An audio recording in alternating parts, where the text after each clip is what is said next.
Chapter 1. The Whisper Before the World.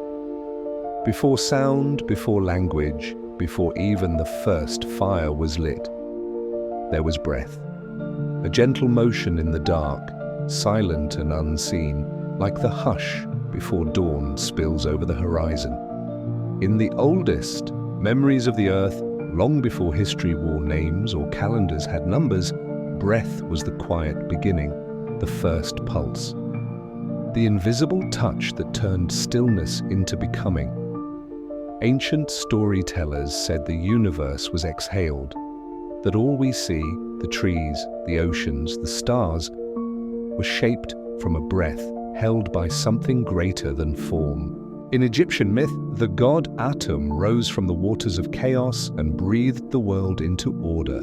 In Chinese philosophy, Qi, the breath of heaven, flowed through every leaf and stone, connecting all life in one silent current. The Inuit spoke of Silla, the breath of the sky, as a living presence watching over the icy lands. Even before these stories were written down, people sat still beneath open skies and felt something moving in their chest.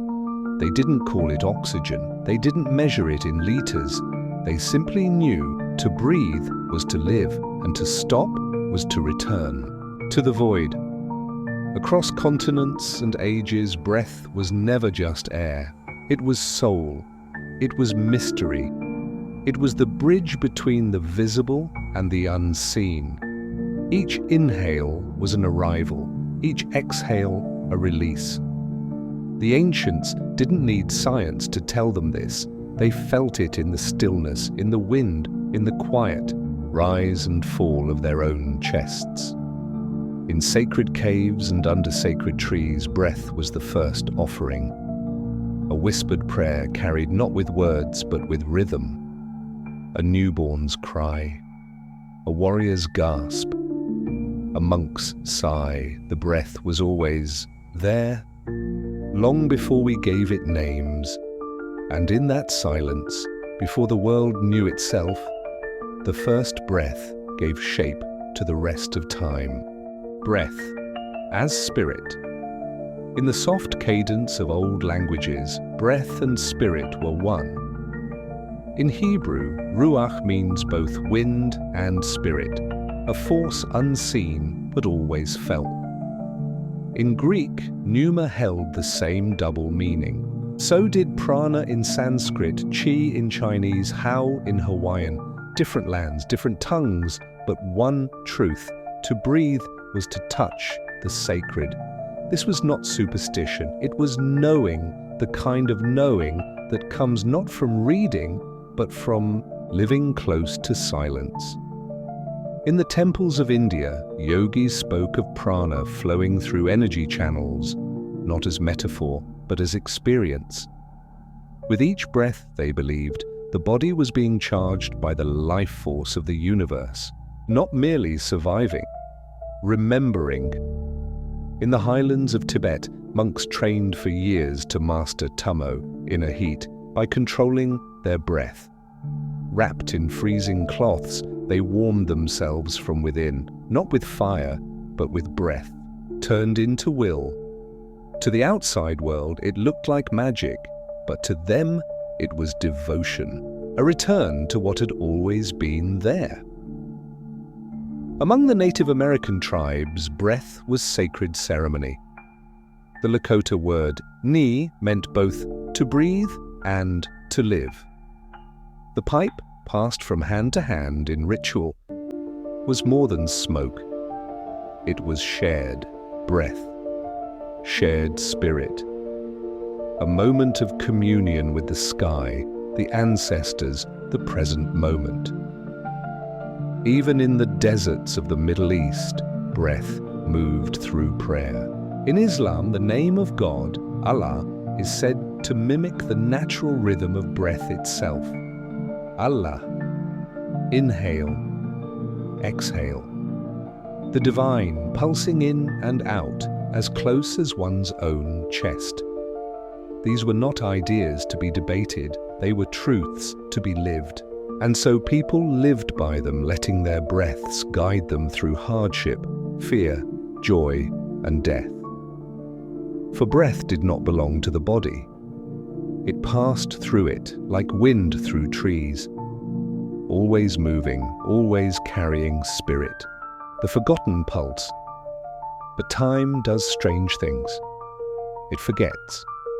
It builds machines and names them progress. It paves stillness with speed. Somewhere in this forward rush, the quiet wisdom of breath was left behind. Today, breath is often unnoticed, shallow, hurried, locked in the chest. We breathe not as reverence, but as reflex. Tight shoulders, held jaws, air that barely reaches the belly. We live in noise now, both outside and inside. The hum of traffic, the ping of messages, the whirlwind of thoughts spinning endlessly in the mind, and with all this noise, a silence has vanished. Modern science speaks of stress and anxiety, of blood pressure and cortisol. It prescribes methods, measures, therapies. But the ancients knew what we are now beginning to remember, that breath is not a machine to fix, but a rhythm to feel. We walk faster, speak louder, sleep less. And the breath, once sacred, has become background. We chase power through achievement, forgetting the quieter strength waiting inside a single, deep inhale. We look for peace in distant places, while the calm we seek sits patiently within each breath we overlook.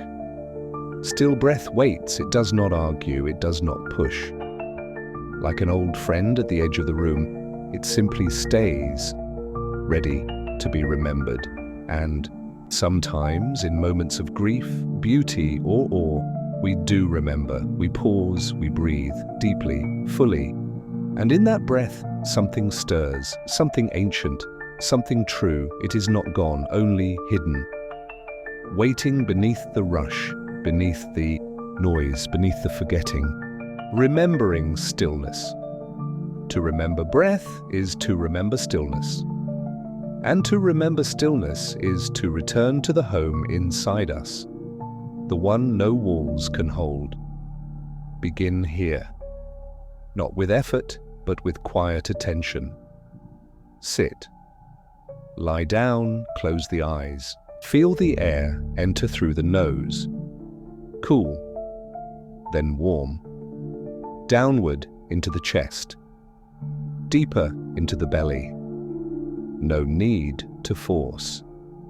Just witness. Inhale. Exhale. One wave, then another. This is the oldest rhythm in the world. With each breath, the body softens, the thoughts slow, the mind, like a stirred pond, begins to clear. And beneath the chatter, beneath the endless doing, something still remains. Presence, peace, a whisper of the sacred. This is what the ancients practiced, not as religion, but as remembrance. Breath as teacher, breath as temple. In the monasteries of Japan, monks bow to begin and end their breathing practice, not to an idol, but to breath itself. For it is breath that carries us through this life. From first cry to final sigh, in the quiet of modern rooms far from temples or shrines, we can still follow that same path. A few minutes, a gentle pause, a soft gaze turned inward. That is enough. Because breath doesn't need permission. It only needs awareness. To listen to the breath is to hear the world before it had words. To feel the same pulse that once moved.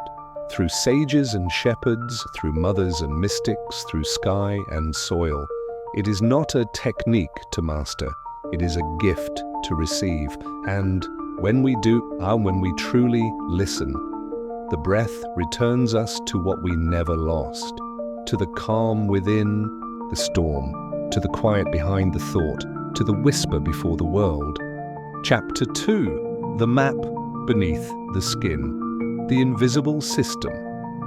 Beneath the surface of skin and bone, there is a quieter architecture, not made of muscle or nerve, but of energy. This system does not appear in X-rays. It cannot be dissected or mapped with scalpels.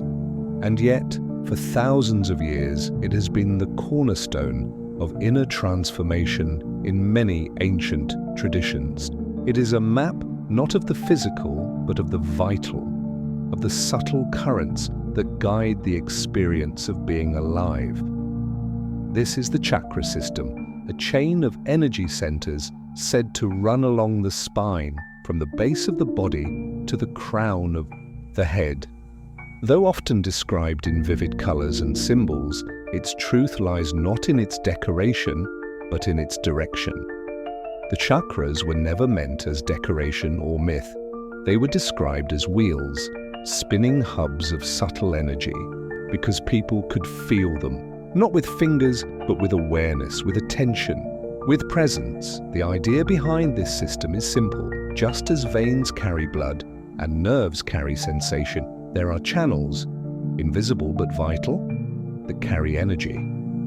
When this energy flows freely, there is balance. When blocked, there is disharmony. The ancients who spoke of chakras were not guessing.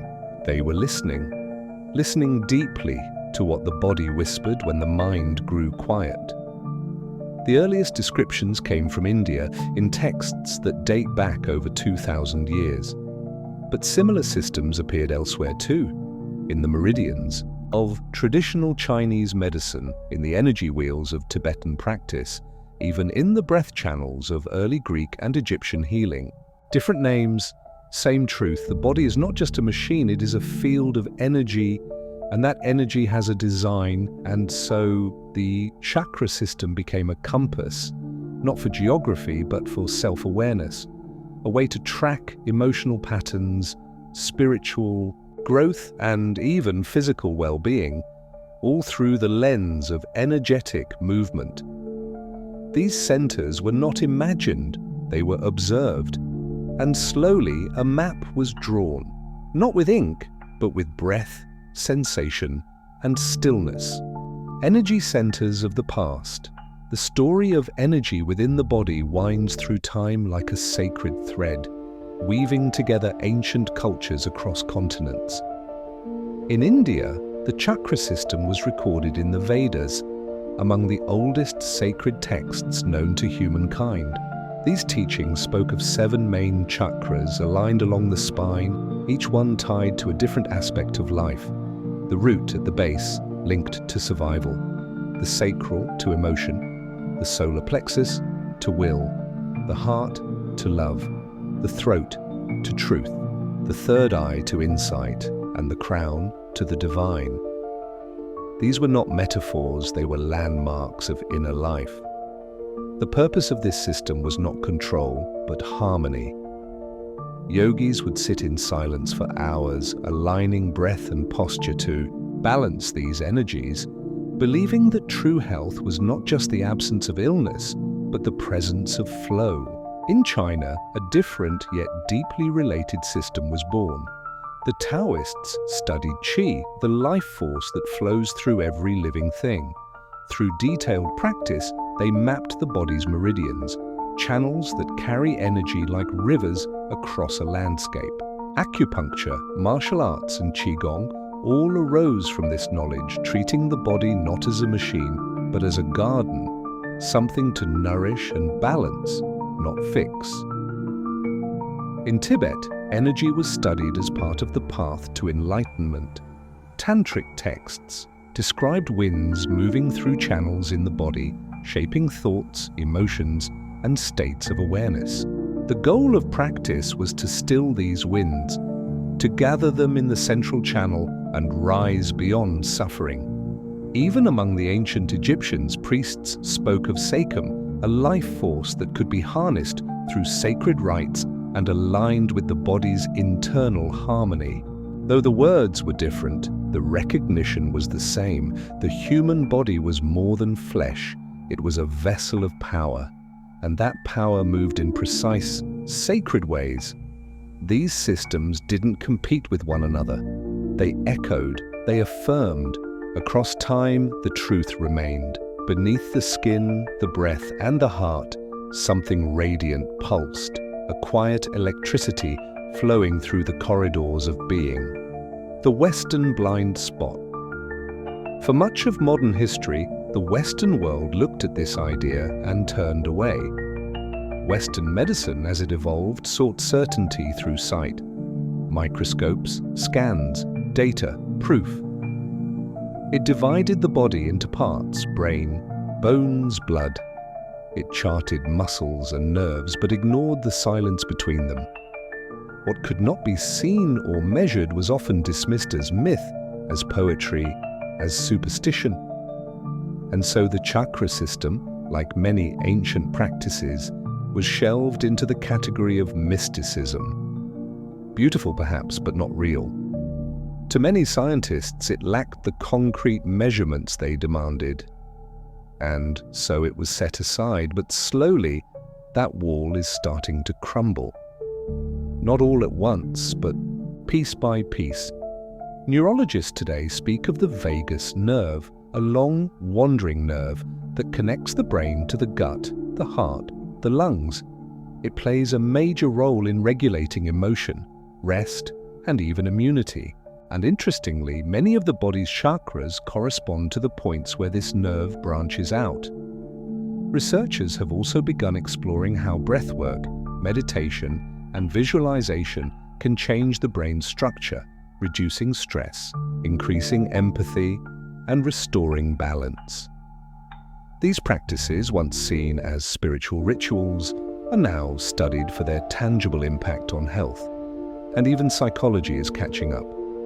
Therapists speak of energy in the body now, of trauma, stored in the muscles, of emotions expressed not just in words, but in posture, in breath, in tightness or tension. The language is changing, the gap is narrowing. Science, in its search for clarity, is beginning to see what the ancients already knew: that the body is not just a container for life, but a participant in it, and that healing happens not just through chemicals, but through connection. Connection to breath, to sensation, to stillness. The map beneath the skin may not be drawn on paper, but it is felt deeply in every breath we take. Anatomy of light. If the body is a temple, then the chakra system is its stained glass window, not made of color, but of sensation. Not made of light, but of awareness. Each chakra is said to carry not only energy, but information. It holds stories of joy and fear, of love and grief. These are not just spiritual ideas, they are emotional truths. The heart center, for example, often tightens with sorrow. The gut clenches with dread. The throat closes when truth is swallowed. These are experiences we all know, even without language. To the ancients, the chakras were like tuning forks, each one vibrating at a specific frequency in harmony with the rest. When one falls out of tune, the whole body feels it, not just emotionally, but physically. Tension, fatigue, disconnection. Balancing the chakras was not about perfection, it was about presence. It was about listening gently to what each center was saying. The root may cry for safety. The heart may whisper of longing. The crown may ache for meaning. And by bringing awareness to each, healing begins. Not through force, but through compassion. Modern studies now hint at this connection. Practices like sound healing, breath regulation, and even mindful movement show measurable shifts in mood, immunity, and even brain waves. The science is new, but the experience is ancient. Each chakra, in this way, is a light in the hallway of the self, a torch to guide us deeper inward. And though we may never see them on a scan, we feel them. In the way a song moves us, in the way a sigh releases us, in the way a moment of silence restores us. The anatomy of light is not about seeing, but about sensing. It's about closing the eyes and still finding a way forward, one breath, one center, one soft pulse at a time. And in that quiet unfolding, we come to know that the body, far from being a machine, is a map, not of roads, but of radiance, not of circuits, but of consciousness. And in tracing its invisible lines, we find our way not just back to health, but back to wholeness. Chapter 3. Rooted in survival. The root chakra awakens. At the very base of the spine, where the body touches the earth and stillness first begins, there is an ancient gate. It is not made of bone or blood, but of energy. And it is here, in this quiet place, that the journey of the self begins. This is the root chakra, the first of 7 centers in the body's subtle map. Known in Sanskrit as Muladhara, meaning root support, it is the foundation, the beginning. The breath before movement, the pulse before thought. It governs our most basic needs, safety, survival, and the sense of being grounded. When this chakra is steady, we feel secure. We feel held. We trust the world beneath our feet. But when it is unstable, the body speaks. We feel anxious. We worry. We search for safety in places that never satisfy. The root chakra does not ask for power or status. It asks for shelter, food, warmth, and belonging. In the earliest stages of life, this energy center is the first to awaken. A newborn cries not for wealth, but for care. It seeks closeness, not ambition. It teaches us that before we rise, we must feel safe standing still. The root chakra is also deeply tied to the physical body. Its energy flows through the legs, the feet, and the spine, helping us feel present in our skin.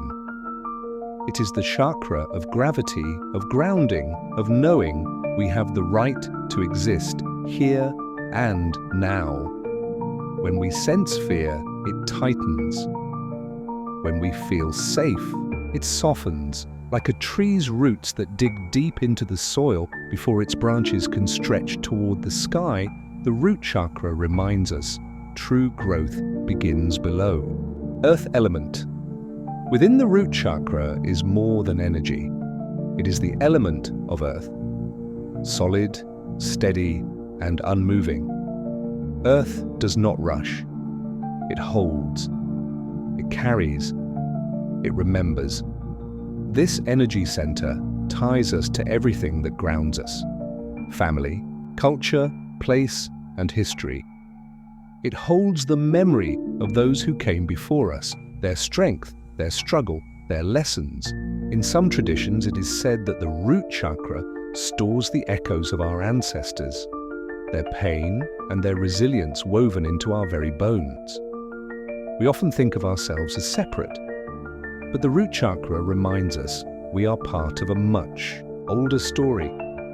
The food we eat, the soil beneath us, the rhythm of sunrise and sunset. These are not separate from who we are. They shape us. They support us. When this chakra is balanced, we feel a quiet confidence, a knowing that we belong, not because of what we've done, but because we are here. We stand on the ground and know it will hold us. Many ancient practices honored this connection. In tribal rituals across Africa and Australia, barefoot dancing and drumming helped people feel the beat of the earth. In Native American traditions, walking meditations connected the soles of the feet to the spirit of the land. In India, sitting close to the ground during prayer or yoga symbolized surrender to the earth, a return to one's base. The root chakra doesn't ask for enlightenment. It asks for presence. It asks us to feel our breath, to feel our feet, to feel the air on our skin and the strength in our legs. It asks us to be here, truly here, in the body, in the moment, in the world, and in doing so, it anchors us, not just to the earth beneath us, but to the quiet power within us. Modern disconnection. But in the modern world, this connection is often lost. We live high above the ground now, in towers, on screens, in thoughts that race faster than the sky moves. We rush from one task to another, barely noticing our breath. Our feet seldom touch the soil, our minds seldom rest. This speed comes with a cost. It pulls us upward, into the head, into the future, into worry. And as we drift upward, the root grows quiet. We become untethered, anxious, disconnected. Many of us carry trauma, the sudden loss of safety, the invisible wounds of stress, the fear of not having enough. These experiences live in the root, not just as memories, but as tension, as tightness in the hips, as shallow breathing, as restlessness that never sleeps. When the root chakra is blocked or weakened, we may feel like we're floating, unable to settle, always searching. Our decisions become reactive, our bodies feel tired. Even when we've done little, we crave comfort, but rarely feel it fully. We stay busy, thinking that movement will soothe the fear, but the root does not respond to speed. It responds to stillness. This disconnection isn't a failure, it's a signal, a quiet call from the body, asking us to return, to slow down, to listen, to feel. And so the journey inward begins. Not by running, but by grounding in breath. There is a doorway back to safety, and it opens with the breath. Breath is the most ancient medicine. It is the bridge between mind and body, between thought and sensation. And when used with care, it becomes the tool that reawakens the root. To ground ourselves, we begin by breathing, slowly, deeply, gently, not to force change, but to welcome it. With each inhale, we draw in life. With each exhale, we release tension. This simple rhythm, in and out, is enough. Enough to soothe the nervous system, enough to quiet the mind.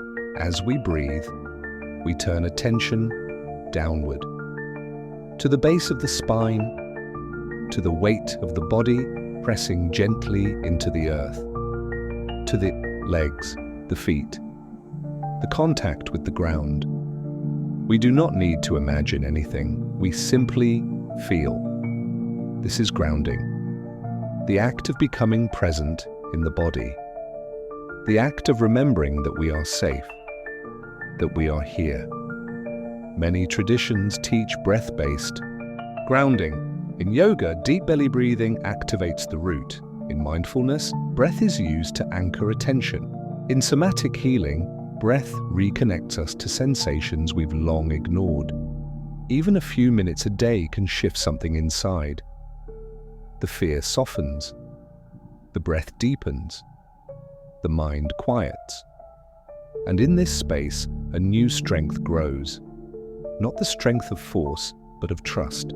Trust in the body, trust in the moment. This is not about escaping, it's about arriving in your own skin, in your own breath, in your own life. The root chakra does not ask for perfection, it asks for presence, and presence begins with breath.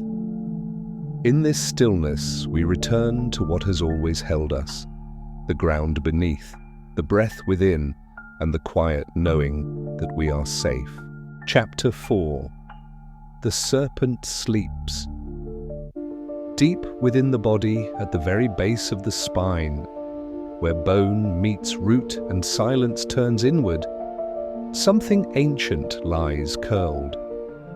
It is not muscle, not tissue, not something seen with eyes or found in scans.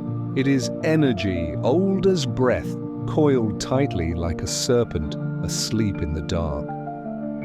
This is Kundalini, a Sanskrit word meaning the coiled one. It is described as a sacred force, a deep inner power wrapped gently at the root chakra. Not aggressive, not loud, simply waiting. In ancient yogic texts, Kundalini is called the mother of all energies, the seed of transformation, the silent fire that, once awakened, travels upward through the chakras, burning away illusion, lighting the path to higher awareness. But it is not a fire of destruction. It is a fire of truth, a purifying heat, a light that reveals not what we wish to see, but what truly is. Kundalini is not like everyday energy. It is not the bounce of caffeine or the rush of excitement. It is deeper, older.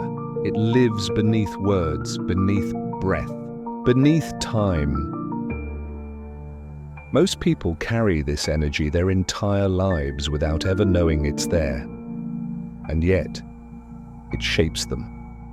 In moments of stillness, in flashes of intuition, in sudden clarity.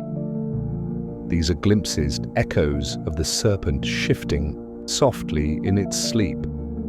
It is not something we chase, it is something we honor, something we prepare for. Because when Kundalini rises, the self is never quite the same again. The divine danger. With great power comes great care. And ancient sages knew this well. They did not speak of Kundalini lightly. For as sacred as this energy is, it is also intense, pure, unfiltered, and without proper grounding, it can shake more than it heals. In old texts, there are stories of seekers who tried to awaken the serpent too soon, drawn by the promise of power or transcendence, but instead of peace, they found chaos, their minds flooded, their emotions overwhelmed, their sense of self crumbled like dry leaves. Because Kundalini is not a trick, it is not a shortcut, it is a truth that burns away what is false, and for the unprepared that can feel like fire without form. That's why the path to awakening was always one of discipline, patience, stillness.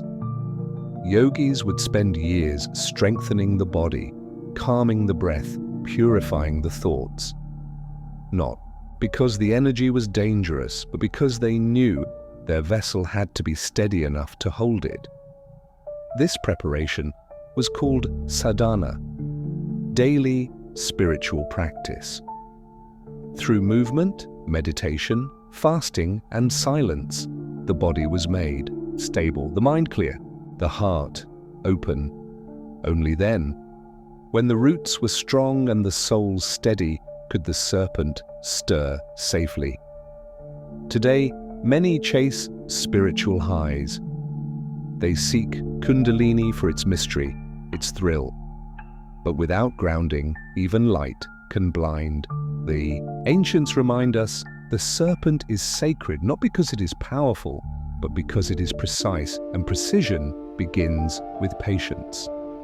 The first stirring, it does not begin with fireworks.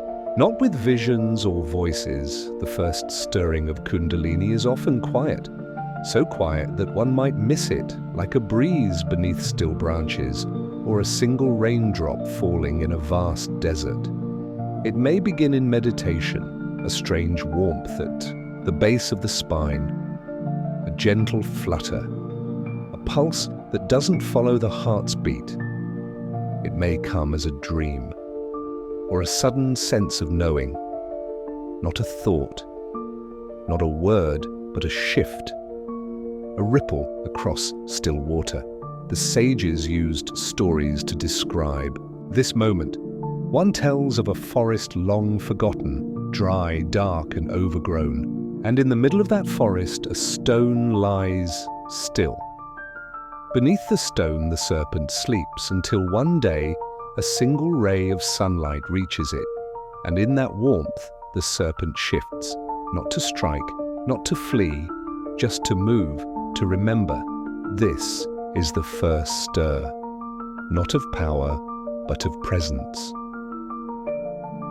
Once awakened, even gently, Kundalini begins its path upward, but it does not rush.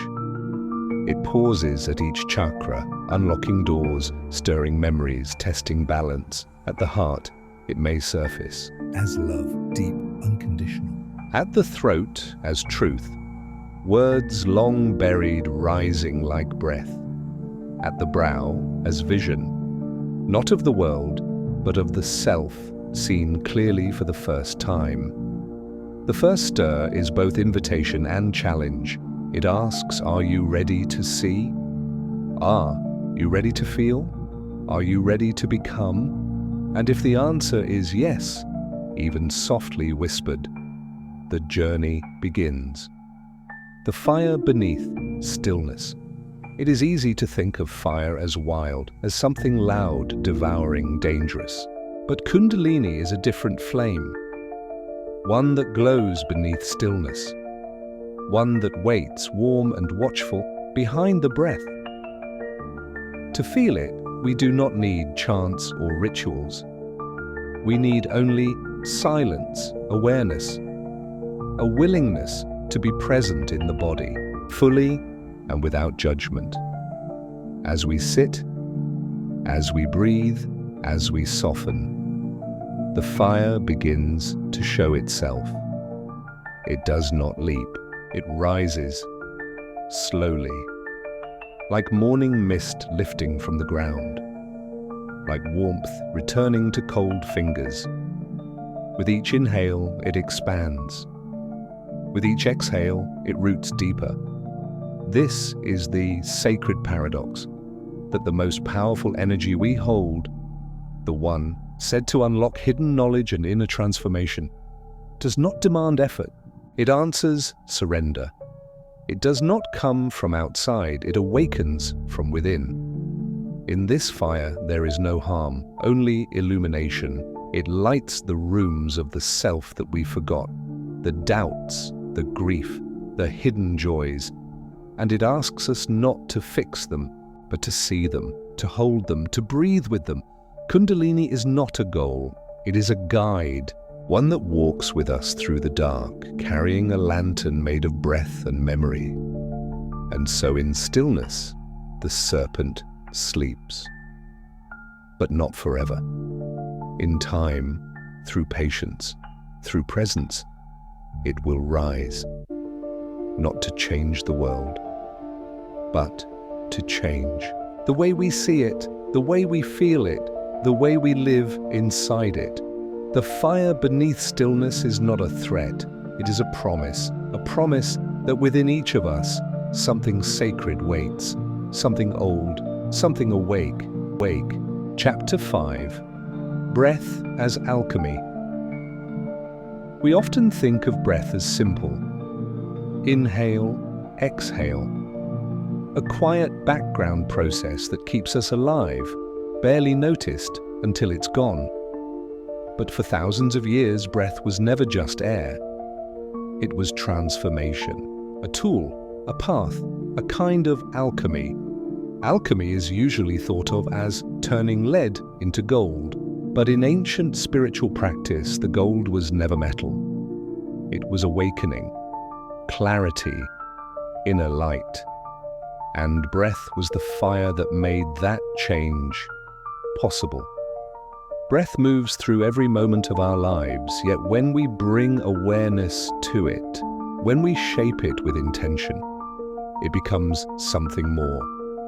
A force that calms the storm of thought, a guide that brings the body into balance, a key that opens doors we forgot were locked. The ancients believed that breath carried prana, the vital life energy.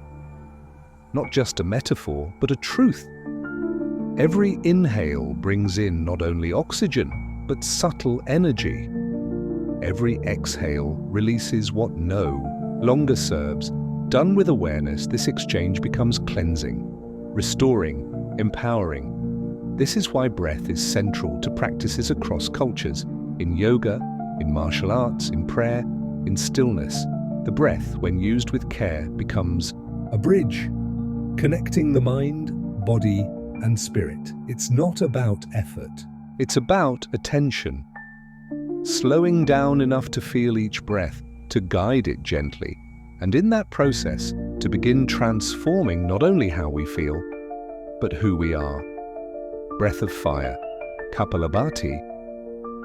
There is a breath that burns, not like flames, but like sunlight through a cold morning, sharp, clean, and awakening. In Sanskrit, it is called Kapalabhati, which means shining skull. It is known for clearing the mind, energizing the body, and stirring the inner fire. This technique is fast and forceful.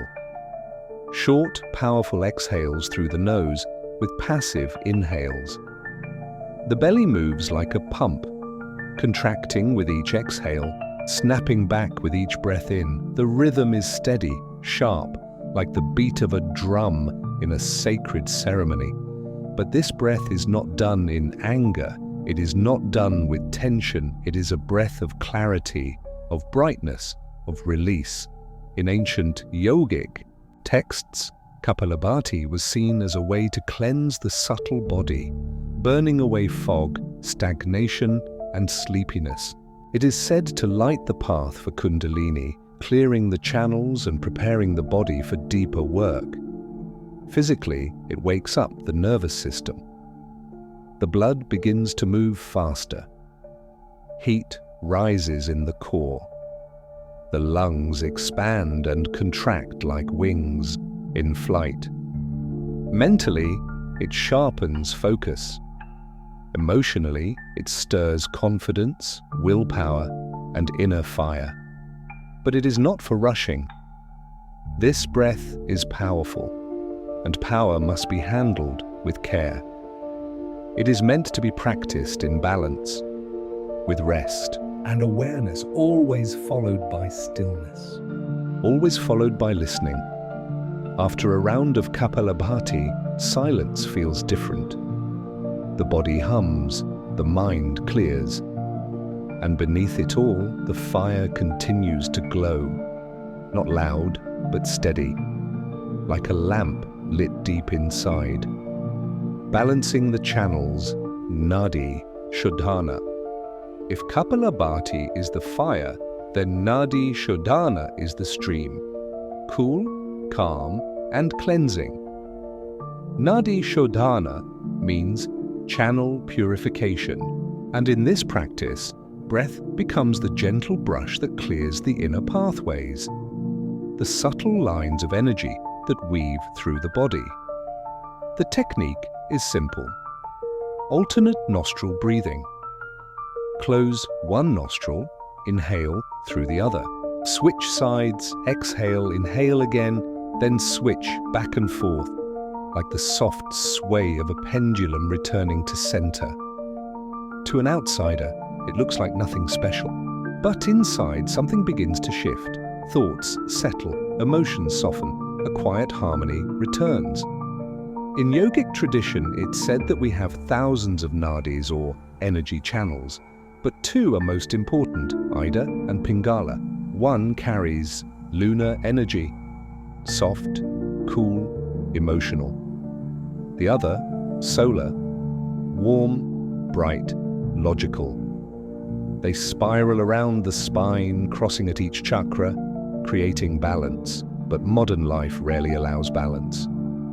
We rush, we react. We forget to breathe evenly.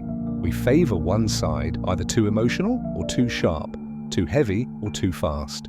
And slowly, the balance slips. Nadi Shodhana is a way to return. With each breath, the body recalibrates, the heart slows, the mind watches, and a kind of inner symmetry emerges, like the surface of water returning to stillness after a ripple.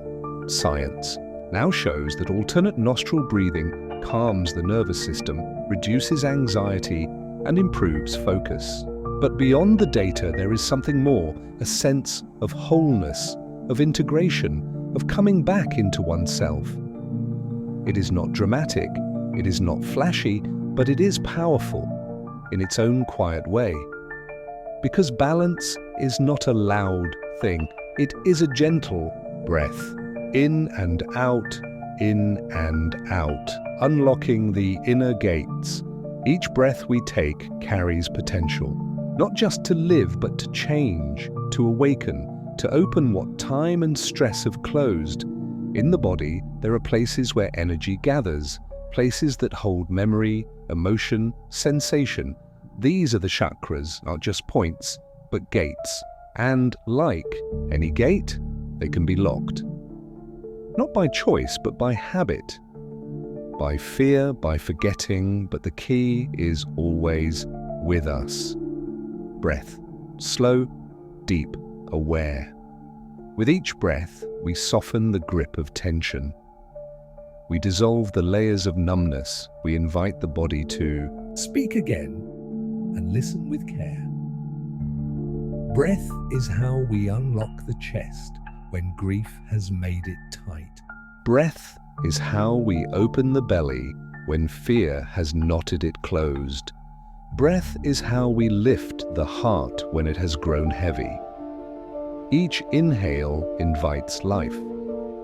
Each exhale releases the weight we no longer need. When done with presence, breath becomes a kind of conversation, not with the world, but with ourselves. It reminds the body it is safe. It tells the mind it can rest. It tells the heart it can open. This is the alchemy. Not turning lead to gold, but turning stillness into strength. Breath into awakening, habit into healing. We do not need to force it. We do not need to master it. We only need to remember that breath is more than survival. It is choice. It is awareness. It is a secret door to places we've long forgotten, places within us. And once those gates begin to open, even slightly, light begins to pour in. Quiet, warm, true, and we begin to remember who we've always been, one breath at a time. Chapter 6: The Energy Ladder. Inside the body, there is a path not made of muscle or bone, but of awareness. It begins low near the base of the spine and rises upward, passing through silent gates of energy. These gates are known as chakras. Each one holds a different key to emotion, to power, to clarity, to peace.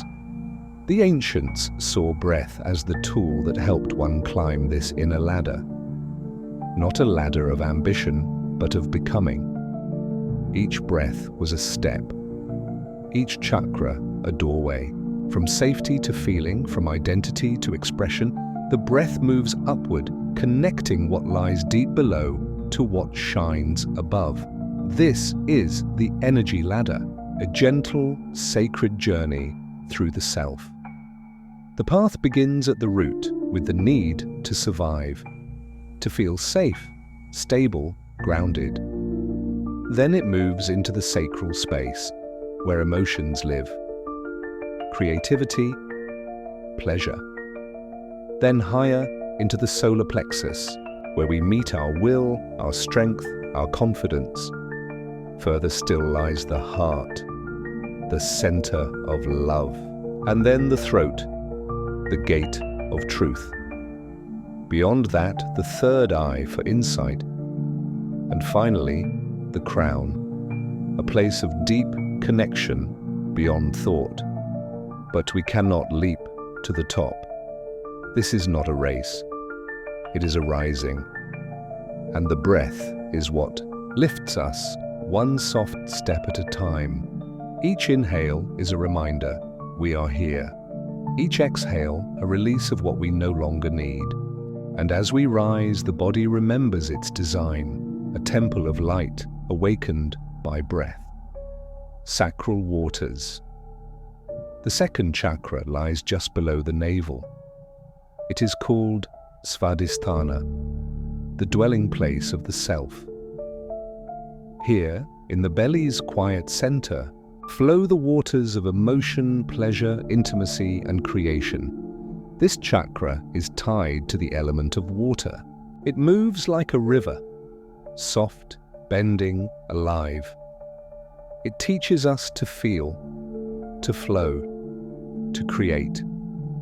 When this energy is open, we sense beauty in small things. We feel deeply joy, sadness, passion, tenderness. We connect with others through touch, through laughter, through shared moments. It is also the home of creativity, not just art, but the act of shaping life itself. A garden, a song, a meal, a new idea. It all flows from here. But water, when blocked, becomes stagnant. And many of us carry wounds in this space. Messages from childhood, shame around the body, guilt around desire, fear of feeling too much. When this chakra is imbalanced, we may shut down. We may numb ourselves, we may lose touch with joy. Or we may overflow, emotions becoming chaotic, intimacy confused with need, pleasure chased without peace. Breath is the bridge that returns us. Gentle belly breaths bring awareness to this center. They soften the tension. They stir the still water. Not to drown, but to cleanse. By simply breathing here, slowly, fully, we say to the self, it's safe to feel. It's safe to be alive. And in that space, the waters begin to move again. Clear, clean, and calm. Solar fire. Above the belly, at the center of the body, burns the solar plexus, the third chakra. In Sanskrit, it is called Manipura, the city of jewels. And like a city lit by the sun, this center glows with confidence, will, and personal power. The element here is fire. Not the wild blaze of destruction, but the steady flame of inner strength. When this fire is strong, we know who we are. We act with purpose. We speak with clarity. We trust our own path. This is the chakra of identity, of self-esteem, of setting boundaries. It's where decisions are born, and where doubt can take root if the fire grows dim. In modern life, many people carry a quiet ember in this space, not out of weakness, but out of years spent trying to please others. Hiding, apologizing, shrinking to fit in. The flame fades when we forget our worth. When Manipura is imbalanced, we may feel powerless, unsure of ourselves, fearful of failure, or the fire may rage too high, showing as anger, control, or the need to always win. The breath helps tend this fire, not by force, but by presence. Breathing into the core brings warmth, focus, stability. With each inhale, the fire grows brighter. With each exhale, the smoke of doubt clears. In yoga, a powerful breath like Kapalabhati is used here to awaken willpower, to clear mental fog, to light the fire once more. But even soft, steady breaths can help. Hands resting on the belly. Eyes closed, feeling the heat return. Remembering, I am strong, I am whole, I am enough. With breath, the fire is no longer wild. It becomes a guiding light, climbing through awareness to ascend the energy ladder. Is not to escape the body. It is to come home to it, layer by layer, breath by breath. We rise not by force, but by feeling, not by pushing upward, but by softening inward. The breath is our tool, but awareness is the hand that holds it. To move from survival to sovereignty means to notice, to feel where we are tight, where we are afraid, where we are hiding, and instead of turning away, we breathe into it. In the root, we ask, am I safe? In the sacral, can I feel? In the solar plexus, do I trust myself? These are not questions we answer with words. We answer them with presence. Breath carries us into the places we've forgotten. The childhood memory held in the hips, the grief stored in the stomach, the voice that dimmed long ago. And as we breathe, those gates begin to open. This journey isn't linear. It moves like breath, rising, falling, circling back. Some days we feel strong, others unsure. That is part of the climb. But with awareness, each step becomes sacred. We begin to see the self not as broken but as layered, each chakra a room filled with both shadow and light. And slowly, with patience and breath, we rise, not towards something outside of us, but toward the truth that was waiting within us all along. One breath, one step, one awakening at a time. Chapter 7. The heart opens in silence. At the center of the chest, behind the sternum, between the rise of the ribs, there is a space that hums with quiet rhythm. Not the beat of the heart itself, but something softer, something deeper, a pulse not of blood, but of presence. This is the heart chakra, known in Sanskrit as anahata, meaning unstruck sound, a sound that exists even in silence, a space where all opposites begin to find balance. It is the fourth chakra, the bridge between the lower centers of survival and the higher ones of wisdom. It is here that energy shifts, from instinct to emotion, from need to connection, from the individual to the shared. The lower chakras ground us, the higher ones lift us, but it is the heart that holds them both, the meeting place of earth and sky within the human soul. This center governs love, not just romantic love, but compassion, forgiveness, and the courage to stay open when it's easier to close. It also holds grief, the ache of what was lost, what never was, and what might have been. In the heart, joy and sorrow share the same breath.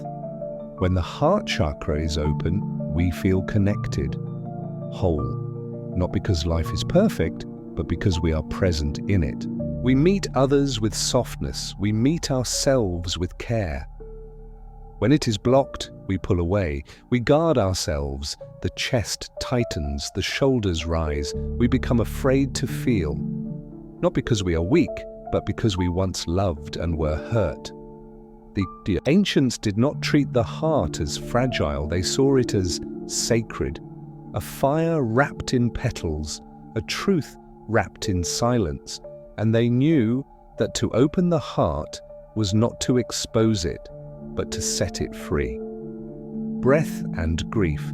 Grief does not live in the mind. It settles in the body, and most often it finds a home in the chest. It can arrive slowly, like a shadow that stretches over time. Or all at once, sharp and sudden, a loss, a goodbye, a truth too heavy to carry. And though it is invisible, it leaves weight. The shoulders droop. The breath shortens. The chest closes in. This is not weakness. It is the body's way of protecting us. To close the heart is to shield it. But over time, that shield can become a wall that keeps pain out, but also keeps peace from entering. Breath is the first key to softening that wall. Not to force it open, but to gently, patiently invite it to loosen. In conscious breathing, we bring attention to the chest, We notice the tension, not to fix it, but to feel it. We inhale slowly, letting the breath expand through the ribs. We exhale gently, letting the shoulders fall. We repeat, over and over, not for change, but for presence. And in that presence, the heart begins to release. Grief is not something to get rid of. It is something to move through. It asks to be honored, not rushed. To breathe with grief is to say, I see you, I feel you. You can stay, but you don't have to harden me. The breath becomes like water over stone. Soft, steady, reshaping the sharp edges with time. Some days it flows freely. Other days, it catches. That is okay. Healing is not a straight path. It is a spiral. And breath is the thread that guides us through. In the quiet of the chest, breath reminds the heart. You can hurt and still stay open. You can break and still be whole. Living with an open heart. To live with an open heart is not to live without pain. It is to live in spite of it. It is to breathe fully and gently through all the things that once made us want to close. This kind of openness is not about grand gestures, it is about small choices automated again and again. To listen when we'd rather speak. To forgive when it's hard. To care when it's not returned. To show up, even when the past tells us to hide.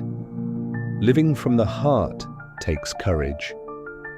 Because to open the heart is to feel more. Not just the joy, but the sorrow. Not just the beauty, but the fragility. It is to say, I will feel all of this, and I will not turn away. The breath helps hold that space. Each inhale stretches the chest, making room for life to enter. Each exhale softens the edges, releasing the need to control. The breath becomes the rhythm of surrender, not of giving up, but of letting go. The ancients knew this well. In many traditions, the breath was tied to compassion.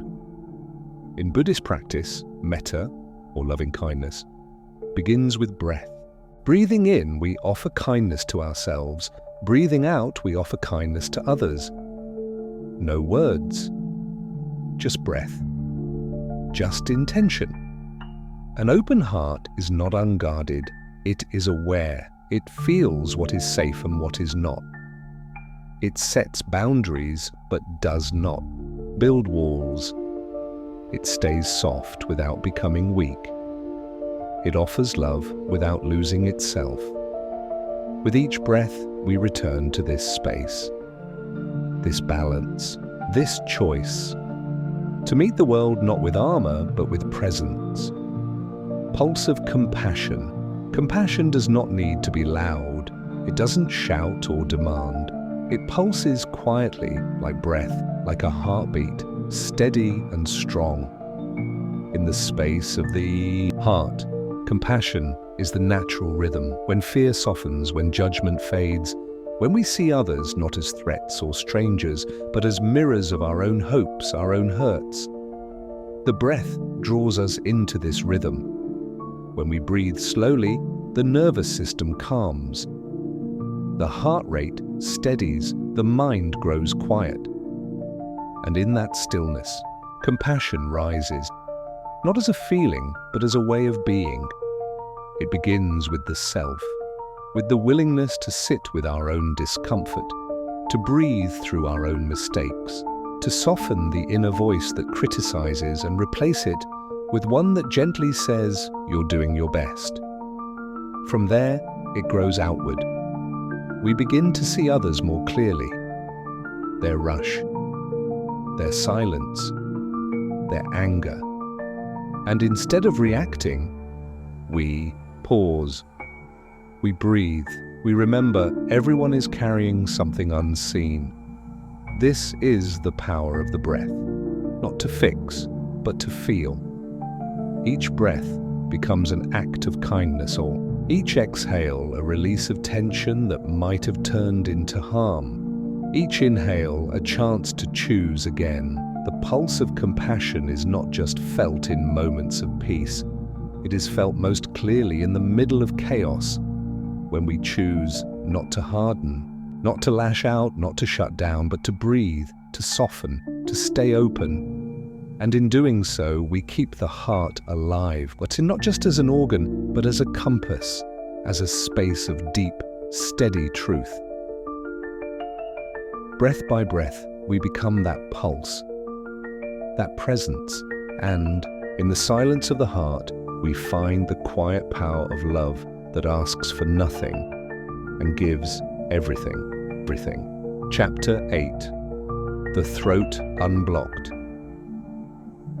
At the center of the throat, between breath and word, lies a powerful gate, the fifth chakra, known as Vishuddha. It governs not only speech, but truth. Not just communication, but expression in its purest form. It is the voice of the soul, or its silence. This space is where breath becomes sound, where inner thoughts take shape as spoken words.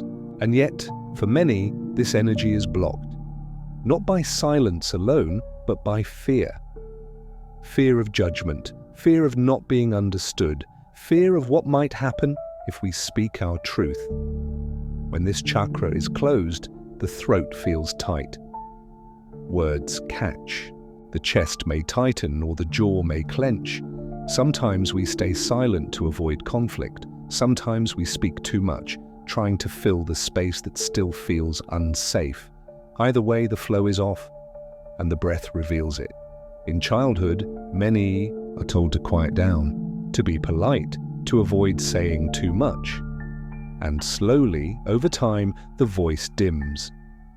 The truth becomes filtered. The expression becomes shaped by approval, not authenticity. But the throat was not designed to hide truth. It was made to share it, gently, clearly, and with integrity. Breath is the bridge. When we breathe deeply and slowly, the throat opens. The muscles soften. The voice, even in silence, begins to return. The ancients knew that the voice held power, not because it shouted, but because it carried energy. And when that energy is aligned with breath and intention, it becomes more than sound. It becomes healing. Vibrations of the word. Long before microphones, before instruments, before language itself was written, there was sound. Raw, sacred, resonant, a hum, a chant, a vibration that moved not just through air, but through the body. The throat chakra is tied to the element of sound, and in nearly every ancient culture, sound was used to restore balance, not just to the mind, but to the entire energy system. Through chanting, through mantras, through sacred syllables repeated with reverence and breath. In Indian tradition, the mantra Om is considered the sound of the universe, a vibration that mirrors the pulse of all existence. It begins in the belly, rises through the chest, and vibrates in the throat and head. It is not a word, it is a frequency, a tuning fork for the soul. Tibetan monks chant deep, droning tones in unison, not for beauty, but for resonance. The sound moves through bone and breath, opening energy centers as it passes. In ancient Egypt, priests used vowel tones to align with specific energies. In Hebrew texts, sacred names were believed to carry power, not just in meaning, but in vibration. And in Africa and indigenous cultures around the world, song and rhythm were ways to communicate with the unseen, to honor ancestors, to tell stories, to heal. This is sound as medicine. Modern science now explores this as frequency healing or vibrational therapy. Singing bowls, tuning forks, and vocal toning are studied for their ability to calm the nervous system, reduce stress, and restore emotional balance. But even without tools, the voice itself is enough. A single hum, a long exhale with gentle sound, a whispered mantra repeated slowly. The voice does not need to be loud, it only needs to be true. And when sound is shaped with intention, it becomes more than expression. It becomes transformation, breath and expression. When the breath flows freely, the voice follows. But when breath is shallow, forced, or stuck, the voice retreats, becoming tense, hesitant, or lost altogether. Expression begins in the lungs. It rides on air. A steady breath creates a steady voice. A tight breath creates a tight tone. That's why breathwork is essential for vocal freedom, not only for singers or speakers, but for anyone who wants to feel heard, seen, or simply whole. In breath-based vocal practice, we start with awareness. The inhale expands the ribs and softens the throat. The exhale becomes a quiet sound, maybe a sigh, a hum, or a gentle vowel. The focus is not on control, but on connection. As breath moves through the throat, we listen, we feel. We notice how sound resonates in the chest, the neck, even the face. We explore, not to perform, but to release. This kind of expression has nothing to do with being right or perfect. It is about presence, authenticity, speaking from the body, not the script. Even simple sounds repeated with breath can bring deep release, a sigh of relief, a moan of grief, a joyful hum. These are not just reactions. They are ancient languages of the nervous system, helping us release emotion and reconnect with self.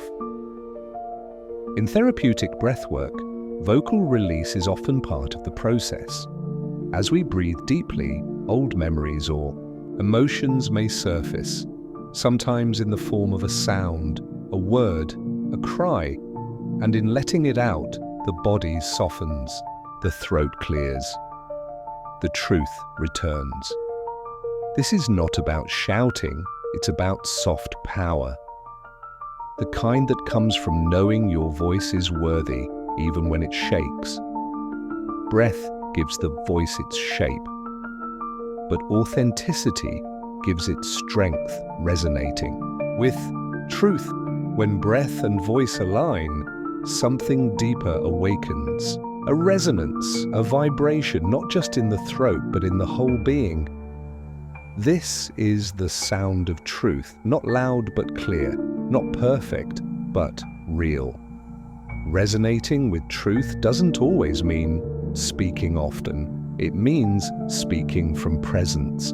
It means letting the breath carry what's honest, even when it's hard, even when it's quiet. In many ways, the breath teaches us how to listen, not just to others, but to ourselves. The moment before we speak, that pause, that stillness, is sacred. it holds the space for choice, for clarity, for truth. When the throat chakra is open, we speak not to impress or defend, but to connect, to express, to share what lives inside. Our yes becomes firmer, our no becomes softer, our silence becomes fuller. And even when we say nothing at all, the breath speaks for us. In the way we hold space, in the way we remain calm, in the way we stay grounded in what matters most. In this place, the voice is no longer just sound. It is a signature of the soul, unique, honest, alive. The throat chakra is not just about talking, it's about telling the truth. In your breath, in your sound, in your presence. And when that truth is spoken, even just as a whisper, it ripples outward, like sound across still water, like breath through still air. The soul, once silent, begins to sing again. Chapter 9. The Mind's Hidden Eye. Between the brows, just above the bridge of the nose, lies a quiet point. Small, invisible, yet filled with ancient meaning. In Sanskrit, it is called ajna, meaning command or perception. It is the sixth chakra, the third eye. Unlike the eyes that look outward, the third eye sees inward. It does not perceive shapes or colors, but patterns, symbols, and subtle truths. It watches the movement of thoughts, the rise and fall of emotion, stories we tell ourselves, and those we hide from. When this chakra is balanced, the mind becomes a calm mirror. We begin to sense things clearly, even without explanation. A conversation feels off, a place feels right, a decision feels certain, even if it makes no logical sense.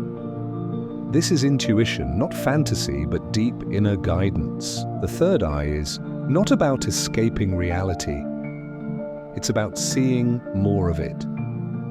When open, it reveals not just what is seen, but what is felt, what lies beneath the surface.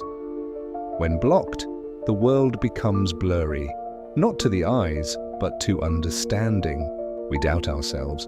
We become stuck in thought loops. We ignore what our body already knows. Breath helps quiet the noise. Each inhale draws awareness inward. Each exhale softens distraction. Over time, with care and patience, a new kind of clarity emerges, not forced, not chased, but remembered. The third eye does not demand belief. It waits. And when we finally slow down enough to listen, it opens, not with fireworks, but with light. Mystics and maps. Long before the word chakra was written down, seers across the world spoke of an inner eye, a symbol of wisdom, of divine vision, of hidden truth. In ancient Egypt, the Eye of Horus appeared in sacred texts and carvings. It represented protection, insight, and royal power, but its deeper meaning was mystical, the eye that sees beyond the veil. A map of consciousness drawn not with borders, but with curves and spirals. In India, depictions of deities like Shiva show a third eye blazing at the center of the forehead. It is the eye of fire, of awakening, the place where destruction of illusion gives way to truth. The yogis did not treat it as myth. They meditated on it, focused their breath into it, trusted it. In Buddhist traditions, the third eye is linked to enlightenment, to deep meditation and the quiet seeing of what truly is. It is not about sight, it is about insight. In Mesoamerican cultures, carvings and codices often show serpent imagery rising to the head.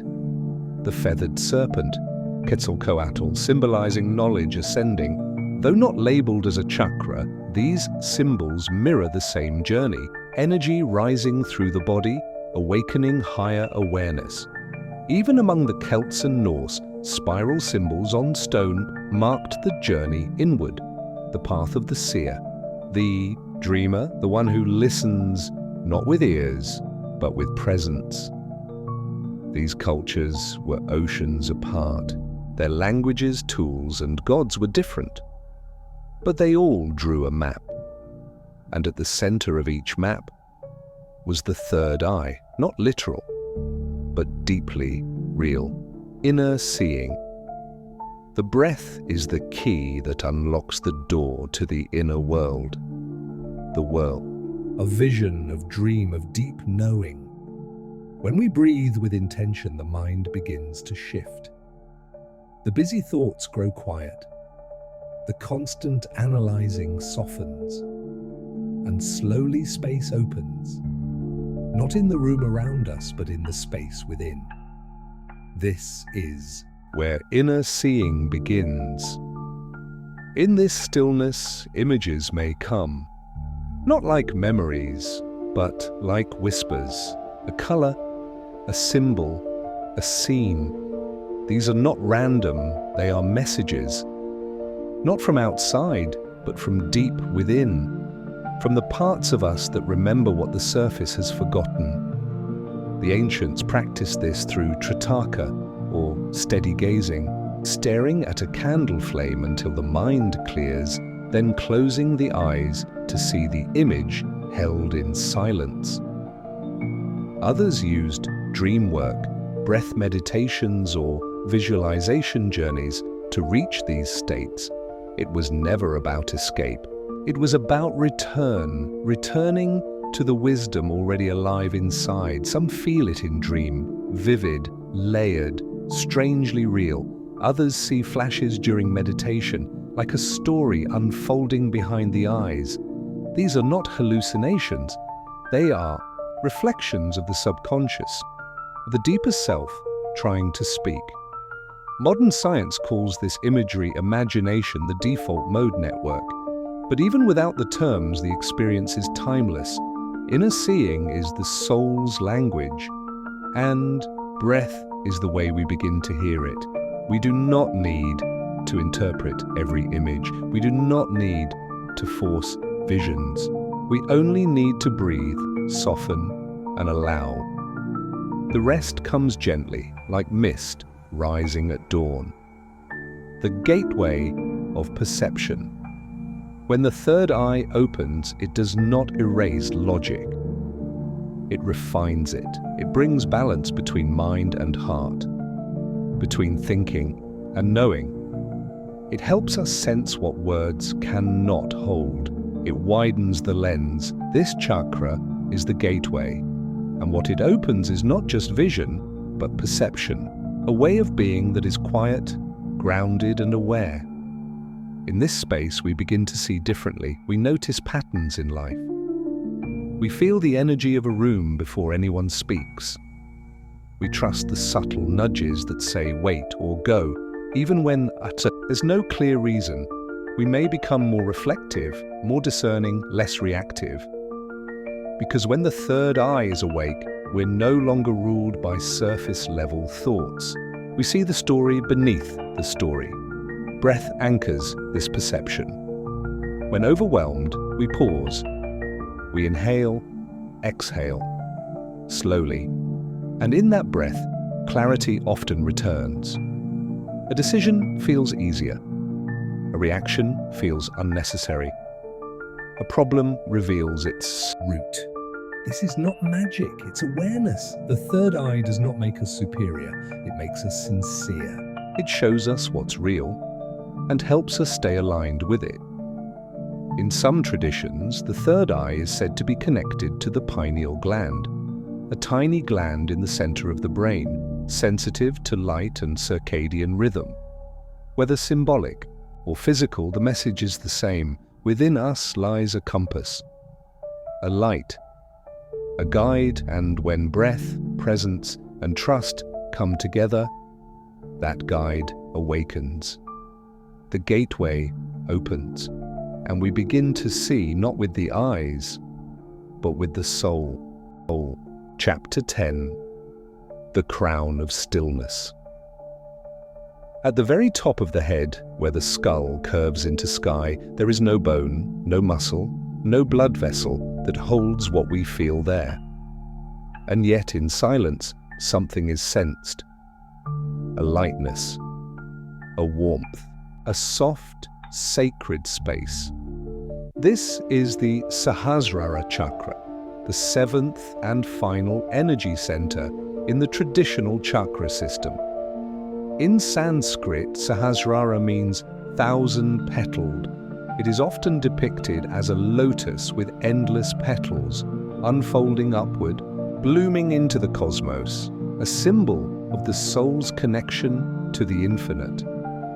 Unlike the other chakras, Sahasrara is not about earthly function, not about survival, emotion, or expression. It is about awareness, pure, open, and still. It does not move through effort, but through surrender. Not through doing, but through being. This is the energy of union with the divine, with Source, with whatever name we give to the vast intelligence that moves behind all things. Some call it God. Others call it presence, stillness, oneness. But all traditions agree this space is where the self dissolves into something greater.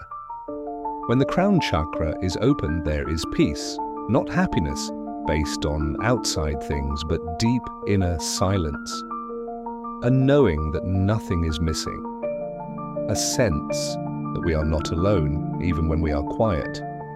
Blocked, this center can lead to disconnection, not just from spirit, but from purpose. We may feel lost, adrift, cut off from deeper meaning. But breath, as always, is the bridge. It brings us back, upward, inward, gently unfolding what has long been closed. The thousand-petaled lotus does not bloom in noise, it opens in stillness. Unity in breath. There is a point in every breath, just before the inhale ends, or just after the exhale fades, where stillness arrives, a pause, a brief moment where nothing is added or taken, just quiet, just presence. In these spaces, breath becomes more than movement. It becomes prayer, not a prayer of words, but of being. The kind that asks for nothing and offers everything just by showing up. When practiced with awareness, breath becomes unity. Each inhale is a reaching up. Each exhale, a letting go. And in that rhythm, we find the heartbeat of the cosmos, steady, eternal, and woven into our own. Many spiritual paths speak of breath as sacred. In the Bible, breath was life. The divine spirit breathed into clay. In yogic texts, it is prana, the living force that moves through all. In Sufi traditions, breath was the soul's whisper. In Buddhism, it was the anchor for awareness. Breath connects opposites, body and mind, earth and sky, silence and sound. It is the thread that ties the visible and the invisible together. Through slow, conscious breathing, we return to the crown. Not by climbing, but by remembering that we are not separate, that we never were. There is no rush, no goal, just presence, just the steady rhythm of in and out, guiding us home to a place that was never far. When breath becomes unity, we no longer need to seek connection, and because we realize we already are it. The breathless moment. Between every inhale and every exhale, there is a moment.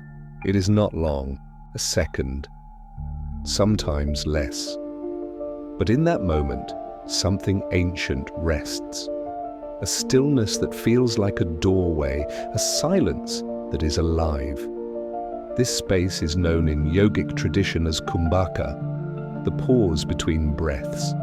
And within it lies a secret, that it is not always movement that brings us closer to the infinite, but the absence of it. The breathless moment is not about holding the breath with force. It is about entering that natural pause that arises on its own, the still point where everything softens, where thought slows, where awareness expands.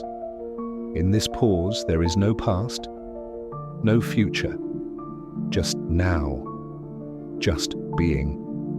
The edges of identity begin to fade. The I becomes spacious, quiet, transparent. It is here, in this brief suspension, that many mystics found glimpses of the eternal. The sense of floating, of being filled with light, of merging with something wordless, vast and kind. Science might say this is the brain relaxing, the nervous system resetting. and perhaps it is. But those who practice deep breathwork, deep meditation, or contemplative stillness, they describe it as more. Not an absence of breath, but the presence of something else. A doorway, a remembering. We do not chase the breathless moment. It arrives when we are ready, when we are quiet enough to feel it. And in that quiet, the world pauses too, not to stop, but to bow, merging with the infinite. There comes a time in breathwork, in deep, sincere stillness, when the breath itself begins to fade, not in fear, not in pain, but in peace. The body breathes, but the mind no longer tracks it. There is no counting, no shaping, just the soft rhythm of life moving through unnoticed, like wind through a field, like waves across sand. And in that space, identity begins to dissolve. The stories we tell about who we are, our names, roles, wounds, hopes, begin to fall away, not lost, but gently set down, as if the soul no longer needs a label to feel real. What remains is presence, a soft, luminous awareness. Not empty, full. Not distant, deeply intimate. A sense of being everything and nothing at once. This is what the mystics called merging, a returning to source, a dissolving into the infinite. Some describe it as light, others as peace. Some feel love, not the emotion, but the essence. A vast, unconditional holding that asks for nothing and offers all. In the Sahasrara, this is not a moment to grasp. It is not something we can force. It arrives when we stop trying, when we let the breath carry us so deeply inward that the self melts into space. We do not stay there forever. The breath returns, the body stirs, life calls again, but something has changed. A thread has been touched, and it remains golden and quiet through all that follows. This is the crown of stillness, not a goal, not an escape, but a remembering. That, at the deepest center of breath, there is no separation, only stillness, only presence, only home. Home. Chapter 11, Joe Dispenza and the Modern Mystic. In ancient times, breath was considered sacred, a life force, a link between body and spirit. Today, that view is returning, not through myth, but through science. And one of the leading voices in this bridge between the mystical and the measurable is Dr. Joe Dispenza. A chiropractor by training and a researcher by practice, Dispenza's work explores how breath and intention affect the brain, body, and beyond. His teachings are rooted in both personal transformation and cutting-edge neuroscience. And at the center of much of his work is a single, powerful idea: that breath, when used with precision and purpose, can awaken the pineal gland and shift consciousness itself. The pineal gland is a tiny structure nestled deep in the brain, behind the eyes, often called the third eye in spiritual traditions. It is sensitive to light, to rhythm, to chemistry. In science, it's known for regulating melatonin. In mysticism, it's linked to visions, dreams, and connection to the divine. Dispenza's method involves a specific breath, one that starts in the base of the spine and moves upward. This breath is not casual, it is forceful, guided, and intentional. As the practitioner inhales and contracts core muscles, pressure builds in the spinal fluid. That pressure travels up the spine and into the brain, stimulating the pineal gland. According to Dispenza and supporting research, this spinal fluid pressure can change the chemistry of the brain, releasing powerful neurotransmitters and altering brainwave states. Participants often report moments of deep stillness, clarity, or visionary experiences. It's a meeting point where ancient breathwork and modern neuroscience overlap, where intention meets biology, where the invisible begins to touch the visible. Breath as a transmitter. To Dispenza, breath is not just a tool for calm, it is a transmitter. A way to send signals not just through the body, but beyond it. A carrier of intention, awareness, and energy. When we breathe with purpose, with focus and feeling, we do more than change our biology. We create a kind of electromagnetic field. The heart and brain, both electrically active organs, begin to synchronize. Coherence is created. Order is established in the chaos. This coherent state isn't just for relaxation, it's for creation. In this model, the breath channels focused emotion and thought into the quantum field, a space of possibility. With each inhale, the practitioner gathers energy. With each exhale, they release that energy, filled with intent, into the field of potential. It's a practice of alignment, where the body's chemistry, the brain's rhythm, and the heart's emotion come into harmony. Where breath becomes a broadcast, not in sound, but in signal. Dispenza often says, where you place your attention is where you place your energy. In the breath practice, attention is lifted from survival, from stress, from story, and placed in the present, in the breath, in the now. And when that happens, something shifts. People feel elevated, centered, open. They begin to live from a state of wholeness, not lack, gratitude, not fear. This isn't imagination, it's coherence. It's the electromagnetic effect of breath aligned with heart and mind. A force science is only beginning to measure. And mystics have always known conscious creation. The breath practice is not just about theory. Around the world, thousands of people report transformation, not subtle, not vague, but deep, measurable, real. They speak of physical healing, chronic pain that fades, inflammation that lowers, sleep that deepens.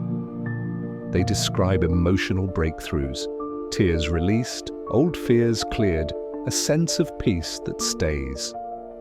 And some, in silence, speak of visions, of light, of ancestors, of truths they cannot explain. These stories are not isolated. They echo across retreats, meditations, and journals. Different faces, different lives, but the same breath, the same intention, the same awakening. What's happening in these moments? From a scientific lens, the body is shifting out of stress. The autonomic nervous system resets, the immune system strengthens. Brainwave patterns move from chaos into calm. From a mystical lens, energy is realigning.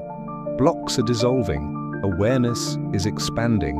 Dispenza encourages people to become conscious creators, to no longer live by memory but by vision, to no longer react from the past but act from possibility.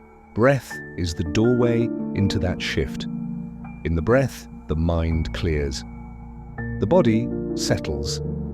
The heart opens. And from that space, people imagine a new future, not as a wish, but as a feeling already lived. And when the feeling becomes real in the body, the world begins to reflect it, not by force, not overnight, but through quiet, repeated alignment. This is not a breath of escape. It is a breath of return to the self, to the field, to the power of presence and choice. Inner technology. At the core of Dispenza's work is a simple idea. The body is not just biology, it is technology, ancient, intelligent, designed to heal, to adapt, to awaken. Breath is the operating system. Each inhale shifts chemistry. Each exhale rewires response. Focused breath patterns can awaken dormant parts of the brain, change gene expression, and unlock long-held tension in the body's tissues and memories. This is inner technology, not in metaphor, but in practice. Dispenza teaches that when we enter deep brainwave states, alpha, theta, and beyond, the subconscious becomes accessible. It's like entering the code of who we are. In those states, guided breath and meditation allow for reprogramming, releasing old patterns, choosing new ones, and yet none of this is cold, none of it is mechanical, it is deeply human, deeply spiritual. In the stillness between breaths, people remember who they are, not roles, not pasts, but essence, energy, awareness. The mystic's language and the scientist's tools now describe the same truth, that within each person lies an entire universe, and breath is how we explore it. Dispenza is not the only voice in this field, but his work offers something rare, like a bridge between EEG scans and ancient prayer, between lab results and sacred silence, between what can be seen and what can only be felt. In this world of inner technology, the breath is sacred again, not just for oxygen, not just for calm, but as the secret key to unlock a self we've only just begun to remember. Chapter 12. Science catches its breath. For centuries, the breath was understood through experience, not instruments. It was felt, followed, and revered. A thread between the seen and unseen. But today, science is catching up. The ancient art of breathing is becoming a measurable phenomenon. EEG machines now scan the brain during deep breath work, revealing patterns long known to monks and mystics. Slow, rhythmic breathing moves the brain from busy beta waves into calm alpha, then into theta, the twilight wave of dreams, intuition, and deep meditation. In rare moments, practitioners even reach gamma, high-frequency waves linked to unity, compassion, and sudden insight. These gamma bursts are not random. They appear in states of heightened awareness, during moments of deep gratitude, focused breath, and still presence. They are brief but powerful. They suggest that the brain, under breath's guidance, is capable of moving into extraordinary coherence. Alongside brain waves, researchers now study HRV, heart rate variability. It's the subtle variation in time between each heartbeat. High HRV is a sign of resilience. Low HRV, a sign of stress. What they're finding is this. Breath, especially slow and intentional breath, raises HRV. It strengthens the nervous system. It balances the sympathetic and parasympathetic states, moving the body from tension into healing. And then there's the chemistry. As the breath slows, cortisol, the stress hormone, drops. DHEA, a hormone linked to repair and longevity, rises. The immune system calms, the inflammatory markers lower. This isn't theory, it's data. Science is now mapping what the ancients felt in temples and caves, that the breath is not passive. It's a tool, a language, a medicine. The mystery is still there. But now it has numbers, what can't be explained. And yet, even as brain scans light up and hormones shift, something remains beyond the reach of graphs. The mystical. People in deep breathwork report things that data can't pin down. Light, visions, encounters with the departed, a sense of leaving the body or becoming it entirely. A memory so vivid it feels like a dream. A dream so soft it feels like memory. In these moments, the rational mind hesitates because what's happening can't be replicated in a lab. 2. People breathe the same but see different things. One dissolves into light, another into tears. There is no control group for the sacred. Still the stories come. A woman releases grief she didn't know she held. A man forgives someone long gone. A child breathes through fear and finds stillness on the other side. These moments can't be packaged, but they are not fiction. They shift the course of lives. And the change is visible in how someone speaks, walks, sleeps, lives. That change is the evidence. Science may not be able to replicate transcendence, but it can observe its echo. The changes in health, the shifts in posture, the glow in the eyes. The breath tells part of the story. The rest is written in the soul. And so even the most skeptical researchers now pause, because while they can't explain the mystical, they can't ignore its impact. Perhaps the breath is a bridge not just between body and mind, but between what we can explain and what we must simply experience. The living laboratory in the modern world, we're taught to observe, to watch, to measure, to analyze. But the breath doesn't ask to be observed, it asks to be felt. And in doing so, it turns the observer into the observed. This chapter, this practice, it's not just a story, it's an invitation to close the book, to close the eyes, and breathe. Because the real experiment is not happening in a lab, it's happening inside you. Try it now. A slow inhale through the nose, hold gently, feel, then exhale, soft, empty. Still, notice the shift, not dramatic, just quiet. But in that quiet, something stirs. Awareness, presence, a space where the mind is no longer rushing ahead and the body is no longer lagging behind. This is the breath doing its work, all not from outside, but within. And with each breath, the laboratory grows. Your nervous system is recalibrating. Your heart rhythm is syncing. Your cells are listening. We are taught to trust data, but here, you are the data. You are the heartbeat, the silence, the calm. The ancient mystics didn't need machines. They needed stillness.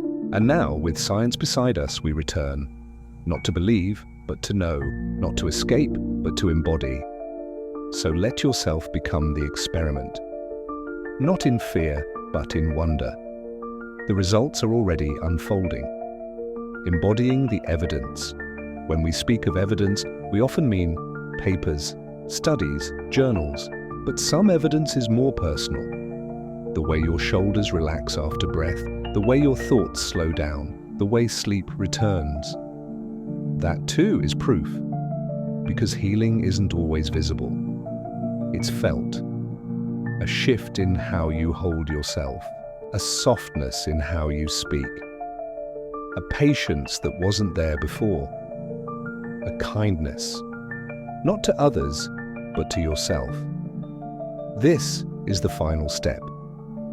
Not just knowing the breath is powerful, but feeling it, living it, walking into a difficult moment and breathing instead of reacting, sitting with pain and exhaling until it loosens, returning to the breath again and again until it becomes not a practice, but a way of life.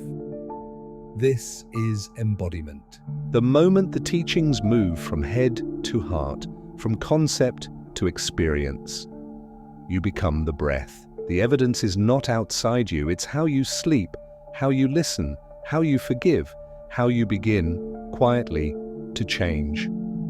And as you change, the world around you shifts, not because you forced it, but because you aligned with it.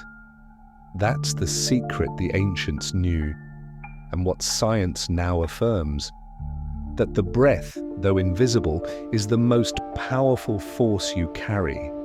And when you trust it, follow it, and live through it, you unlock what has always been within. In Chapter 13, The myths that mislead. How spiritual hype distorts sacred traditions. In today's digital world, ancient practices have found new life in the glow of screens. Platforms overflow with breathwork tutorials, promising instant enlightenment, limitless energy, or the power to manifest desires overnight. The language is captivating. Activate your third eye. Awaken your inner God. Access hidden power in 5 minutes. These phrases echo across social media like a sacred chant rewritten for fast results. But the ancient teachers would hardly recognize what their teachings have become. The original purpose of breathwork, or pranayama, as it was known in early Indian traditions, was not to entertain or to impress. It was a sacred act, a steady practice, a slow, reverent way to align the body with the rhythm of the universe. It wasn't about power over others or even over the self. It was about surrender. Yet somewhere along the way, the message was altered. Translations turned metaphors into literal claims. Quiet practices turned into loud performances. Ancient scripts that once took years to interpret are now condensed into 60-second videos. There is beauty in accessibility, yes. But there is also danger when sacred knowledge is stripped of its context, reduced to a trend, something to consume. Rather than live, in many ancient texts, the breath was seen as a bridge. Between the seen and unseen. Between the self and the world. It was never described as a shortcut to greatness. Instead, it was a way to slow down, to listen deeply, and to humble the mind somewhere in the rush to unlock hidden powers. We have lost the wisdom that power itself was never the goal. Breathwork traditions from Tibet, China, Egypt, and India all point to the same truth. The breath is a mirror. It reflects how we live, what we fear, and what we're ready to release. To treat it like a magic trick is to miss its deepest offering. Real change is subtle, gentle, and it doesn't arrive through ego. The dangers of improper practice. Why groundedness and humility are critical in energy work. When energy practices are approached with ego or urgency, they can stir more than they settle. The breath, while gentle, is not without power. In fact, that is precisely why the ancient traditions surrounded it with ritual, discipline, and care. Improper breathing, forced rhythms, held breaths, exaggerated exhales, can confuse the nervous system. It can invite dizziness, anxiety, or emotional outbursts. For those with unresolved trauma, it can even unearth painful memories that the body isn't ready to process. The breath is not a toy, it is a tool. And like any powerful tool, it demands respect. In ancient schools of breathwork, students would sometimes train for months before being taught even a single technique. They would sit with teachers, learning how to listen to their own bodies. They would practice silence, patience, gratitude. Because without that inner foundation, no breath technique would be safe or meaningful. But today, there's pressure to skip the foundation. People seek results. They want faster healing, deeper meditation, more spiritual authority. This hunger, while human, leads many to rush in without guidance. And often the result is confusion or worse, harm. True energy work begins with slowness, with a steady rhythm that follows the body's wisdom, not the mind's desires. Humility is the key. The willingness to admit that we don't control everything. That sometimes sitting quietly with the breath, even if it seems simple, is the most powerful act of all. Many of the ancient teachers warned of what they called agitated air, the breath used forcefully, without inner calm. They believed it disturbed the heart and clouded the spirit. In contrast, cool breath, the breath of patience, was said to bring clarity, insight, and peace. So we must ask ourselves, why are we breathing? Is it to control or to connect? That answer can change everything. Returning to respect. Reclaiming the true path of discipline and surrender. To reclaim the original spirit of breathwork, we must slow down. We must return to the values that first shaped these traditions. Reverence, discipline, and surrender. These are not words we often hear in modern wellness culture, but they are the roots from which real transformation grows.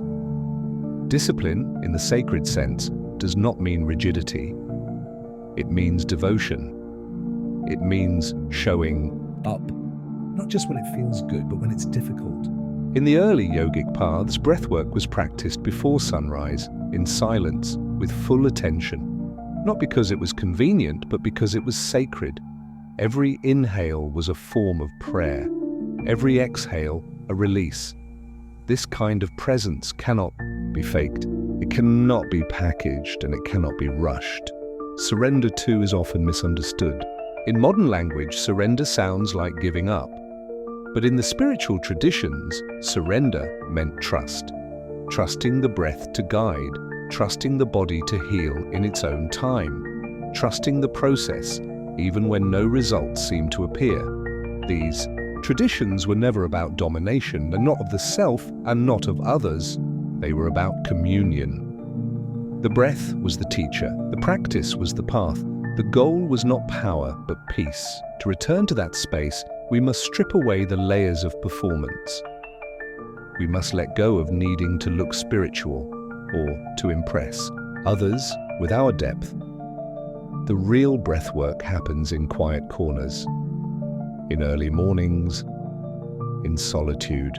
It unfolds slowly over weeks, months, even years.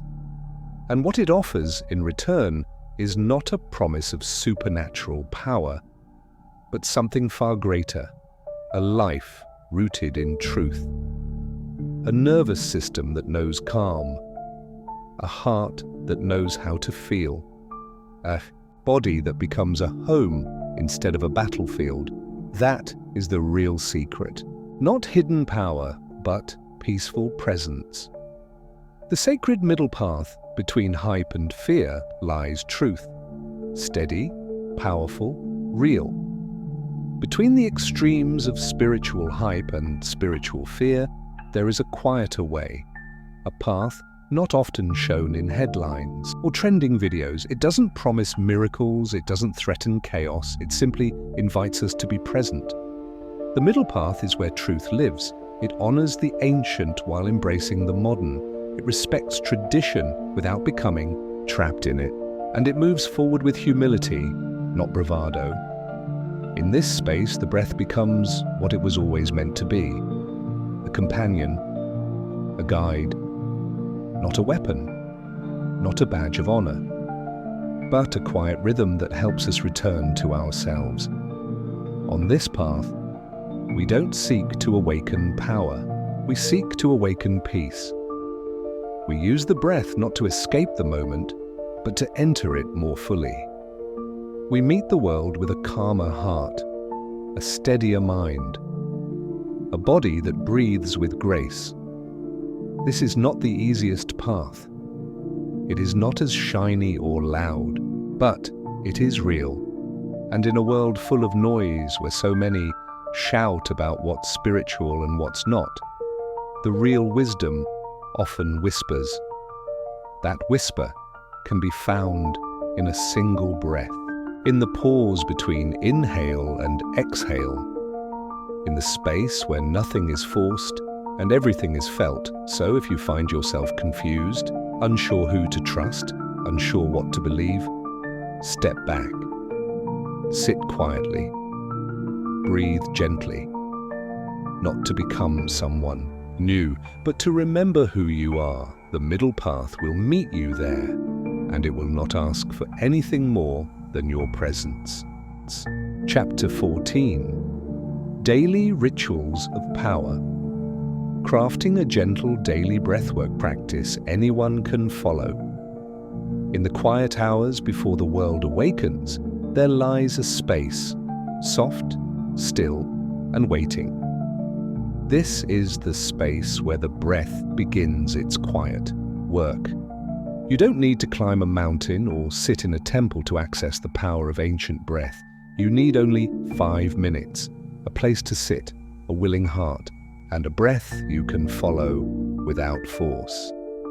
Begin by finding a place where you won't be disturbed, a chair near a window, the edge of your bed, or even a mat on the floor. Let your body settle. Let the silence wrap around you. This is not about performance, it is about presence. Close your eyes gently, bring your attention inward. Feel the air move through your nose. Cool on the inhale, warm on the exhale. No need to change anything, just notice. Let the breath grow steady.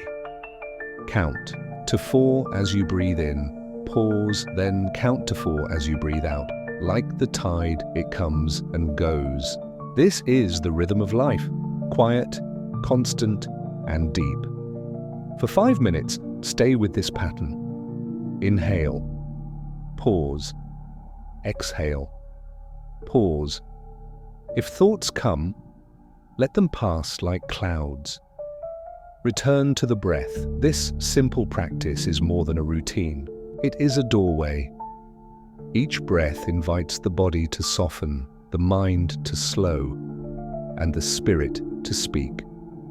With time, these 5 minutes become a sanctuary, a place where you reconnect, a moment that anchors your day in something deeper than urgency. This is how ancient breathwork begins, not with noise, but with stillness, not with fire, but with a flicker of calm. And in that calm, something powerful begins to grow. Align and breathe. How posture, intention, and rhythm shape the internal flow.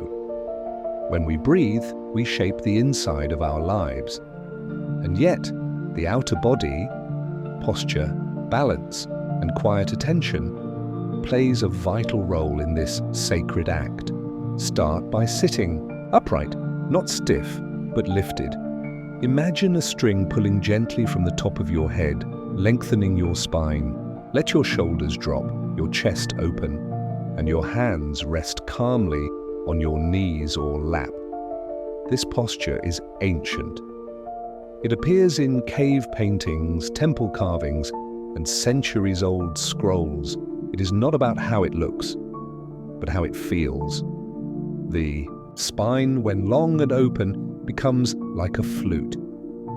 It allows the breath to move without struggle. Now set your intention, not a goal, but a whisper of purpose. Maybe it is peace. Maybe it is healing. Maybe it is the simple wish to return to yourself. Let that intention rest quietly in your mind, like a stone at the bottom of a clear pool. With posture and purpose in place, begin to notice rhythm. The breath has a music of its own. Some days it flows like a soft drum. Other days it trembles like a leaf. Do not try to control it. Just follow. Trust its wisdom. Over time, you may begin to feel warmth in the chest, a lightness behind the eyes, a quiet softening in the belly. These are signs that the breath is moving freely and that the body is opening to its own energy. Ancient masters believed that correct posture aligned the channels of energy, letting life force flow like water through an unblocked stream. Intention shaped the quality of that flow, and rhythm, slow, steady, and gentle, allowed it to nourish every part of you. The breath is not separate from the body. It is shaped by how we sit, how we focus, and how we let go. So when you breathe, Each morning, remember, the body is the temple, the breath is the prayer, and you are the witness. The shift begins, not dramatic, but real. Subtle signs of awakening begin to show. At first, the changes may seem small, almost invisible, but something is shifting beneath the surface, like seeds waking in the soil. Maybe you'll notice that you react differently to stress. Where you once tensed, you now pause. Where you once rushed, you now breathe. This is not a miracle. It is practice, doing its quiet work. One morning, you may find that the air feels sweeter, not in taste, but in presence. You'll sense the way it wraps around you, the way your body meets it with calm instead of fear. Your heartbeat may feel steadier, your thoughts slower, less urgent. The mind no longer races for control. It walks beside you, calmly. At night, you may fall asleep. A little easier. Not because your problems have vanished, but because your breath has taught you how to rest. These are the first signs of inner awakening. Not flashes of light or booming visions, but gentle ripples that spread through your life. A softness in how you speak. A stillness in how you listen. A kindness toward your own being. Ancient breathwork was never meant to shock or entertain. It was meant to restore, to clear away the dust of the day, the noise of the world, the clutter of thought, so that your truest self could rise. You may begin to crave the morning practice, not out of habit, but out of hunger. A quiet desire to return to that space where breath leads and peace follows. The shift doesn't announce itself. It hums, it glows, it waits patiently for you to notice. And once you do, it never leaves. Habits of inner light, consistency over intensity. The breath builds truth slowly.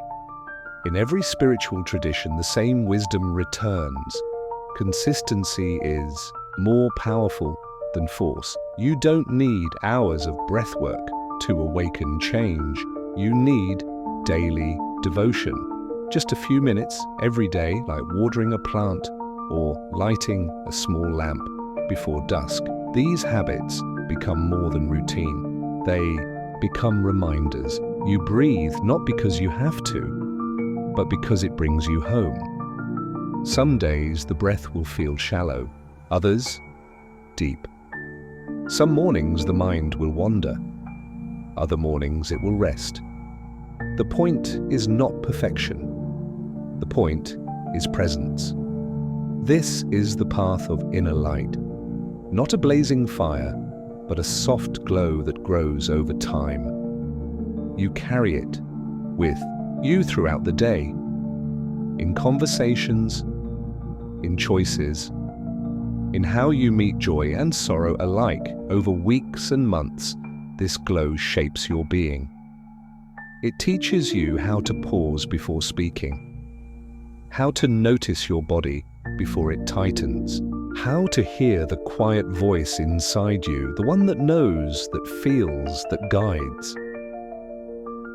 The ancient breathwork masters spoke of this as the breath beneath the breath, a layer of presence that grows stronger with time, wrapping the nervous system in warmth and safety. It is not built by effort, but by return. Every day you come back to the breath, you feed the light. Every exhale clears a little space. Every inhale draws truth closer. The world may never notice this change, but you will, and that is enough. The secret is not in the technique, but in the showing up. And so tomorrow you will breathe again, and again the next day, and your breath will remember. Chapter 15, The Temple Inside You. From muscle to bone to light. reimagining the body as a divine structure. The body has long been misunderstood, treated as a machine, pushed, judged, ignored. But in many ancient traditions, the body was never just flesh. It was sacred, a temple, a place where the divine could dwell. To step into this view is to slow down, to feel, not just function, to see yourself not as something broken to be fixed, but as something sacred to be remembered. Imagine your spine not as bone and disc, but as a pillar of light rising from the earth to the sky. Picture your ribs as the gentle arches of a cathedral opening to hold breath like sacred air. Let your feet feel like roots, steady and deep. Let your hands become vessels carrying intention. This is not metaphor to impress. It is the way ancient wisdom saw us. In Egypt, the body mirrored the pyramids. In India, it reflected the sacred mountains. In Chinese medicine, the body flowed with meridians, unseen rivers of energy that connected heaven and earth within a single frame. Muscles are not just strength, they are memory. They hold the past, the tension of old stories, the echoes of movement, the grief not yet spoken. And bones. Bones are more than structure. They are deep time, carved from star minerals, shaped by ancestry.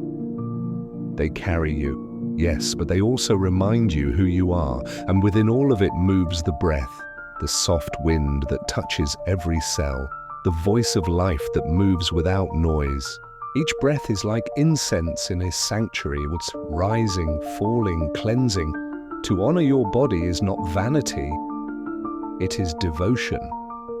A way of saying, this is where I meet the world. This is where the sacred lives. When we begin to see the body as temple, we no longer rush through it. We walk slower. We listen deeper. We inhabit our lives more fully. Symbols in the flesh energy gates, sacred geometry, and ancestral wisdom embedded in the body. Beneath the surface of skin lies a map, not drawn, with ink but with energy. The body holds symbols, not in theory, but in living form. In yogic tradition, the chakras are seen as spinning wheels of light. They sit along the spine, from base to crown, each holding different qualities: safety, emotion, will, love, truth, vision, connection. These are not imagined places, they are felt, through breath, through awareness, through presence. In Chinese medicine, these same spaces appear as meridians, paths of qi or force. Along these paths lie points, gates, where energy gathers, shifts, and flows. Acupuncturists don't just press skin, they unlock rivers beneath it. Sacred geometry, the ancient language of form, lives in the body too. The spiral of the cochlea in your ear, the symmetry of your eyes, the golden ratio in the curve of your fingers. You are built in patterns that echo stars, shells, and storms. The breath, too, follows sacred design. Inhale and exhale mirror the rise and fall of tides, the expansion and contraction of the universe. Even your heartbeat, when at rest, aligns with natural rhythms found in birdsong and ocean waves. Ancestral wisdom is coded into this form. You carry the resilience of those who came before. Their endurance lives in your legs. Their stories whisper through your breath. Their dreams flicker in your cells. This is not myth, it is memory. A memory stored in tissue, in motion, in silence. When you breathe with reverence, you awaken that memory. You touch the symbols within, you let them speak. Again, so when you sit in stillness and the breath begins to flow, you are not just relaxing, You are unlocking the temple gates. You are tracing the ancient lines that were etched into your being long before you were born. Living aligned, you are the altar. Your breath, the offering. Your presence, the prayer. The sacred does not need candles. It does not wait in temples made of stone. It waits in you, in the way you sit, breathe, and pay attention. Living aligned means remembering that your life is the ceremony. Every morning, breath is the beginning of ritual. Every meal, a moment of thanks. Every step, a quiet devotion. You are the altar. Not perfect, but present. Not flawless, but awake. And when you sit to breathe, you are not preparing to be spiritual. You are remembering that you already are. The breath becomes your offering. You give it freely, you receive it fully. No one sees it, yet it changes everything. It calms the mind, softens the body, opens the gate between inner and outer. This is the way of presence, not a mood, but a posture of the soul.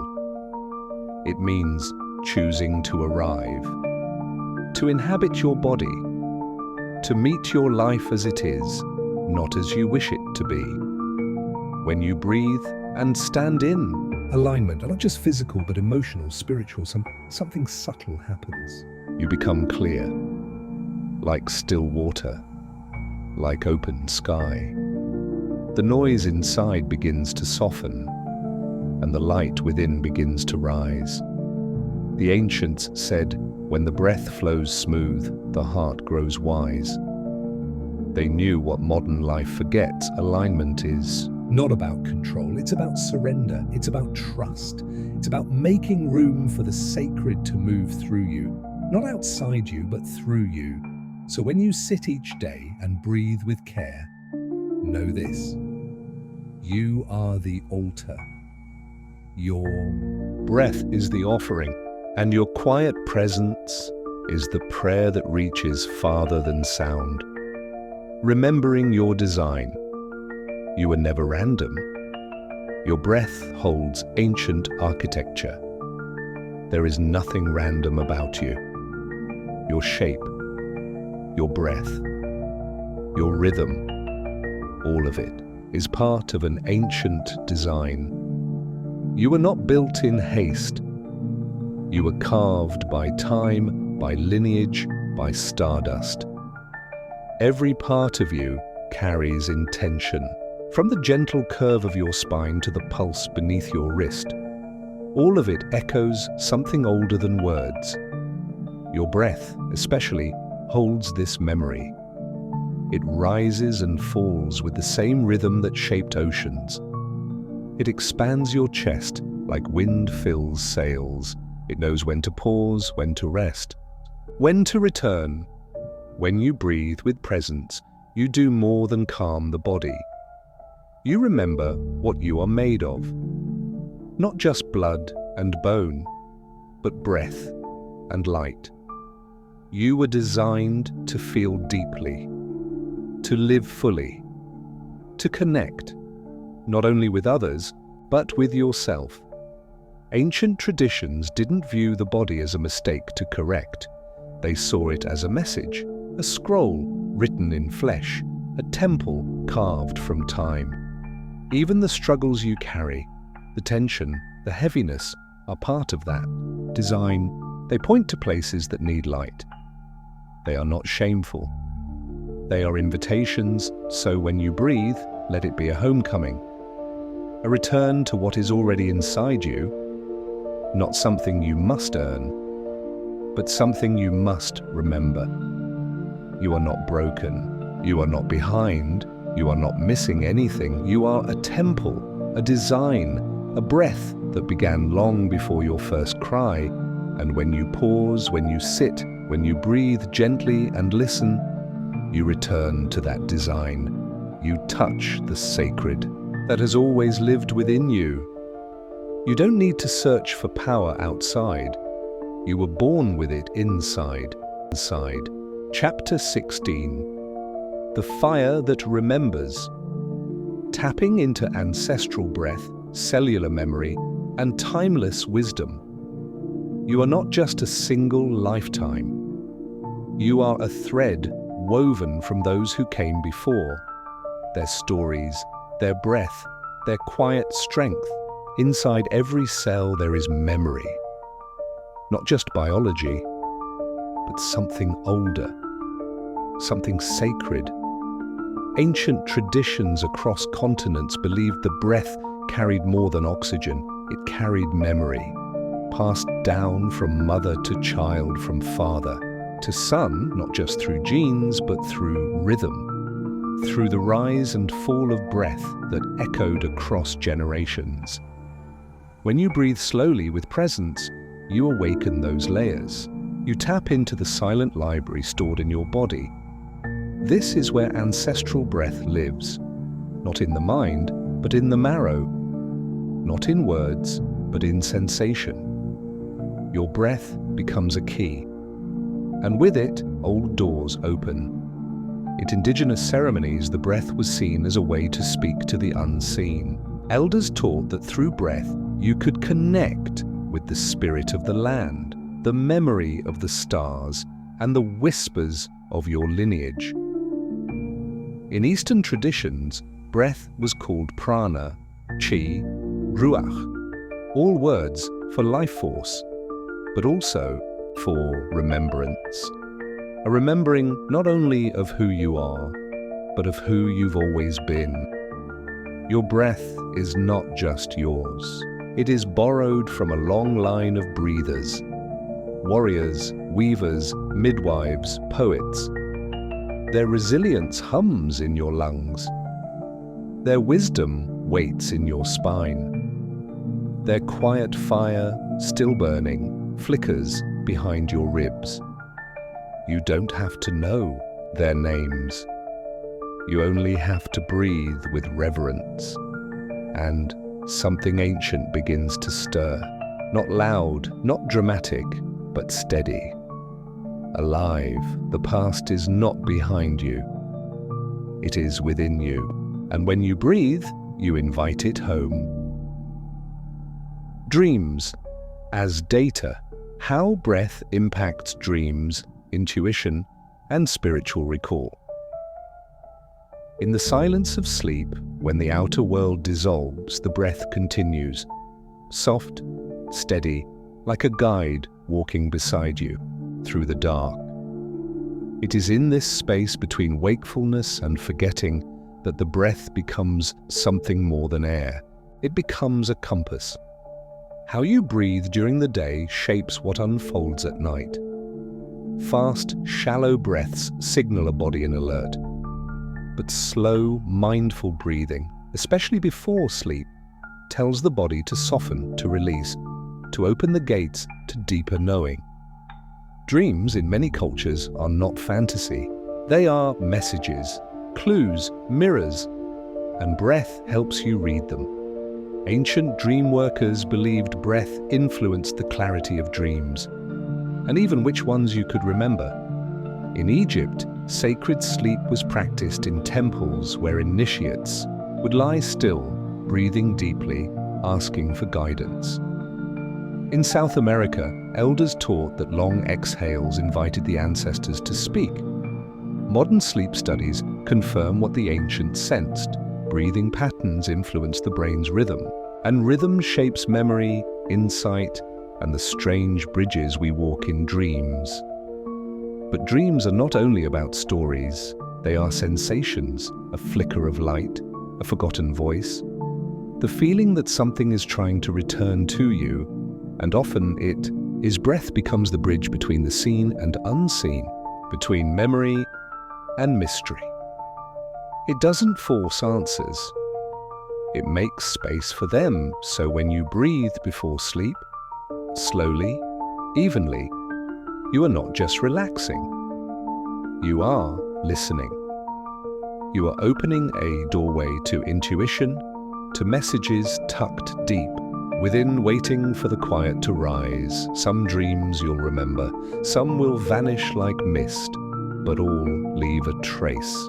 And the breath, the gentle breath, helps you follow them home. The return of the serpent. Full circle, Kundalini rises not to escape life, but to live it fully. In ancient traditions, there is a symbol that appears again and again, a coiled serpent resting at the base of the spine. It is not a serpent of danger, but of awakening, of raw, living energy waiting to rise. This energy is called Kundalini, the sleeping fire, but it is not separate from you. It is you uncoiled, not a power to conquer the world, but a power to meet it fully.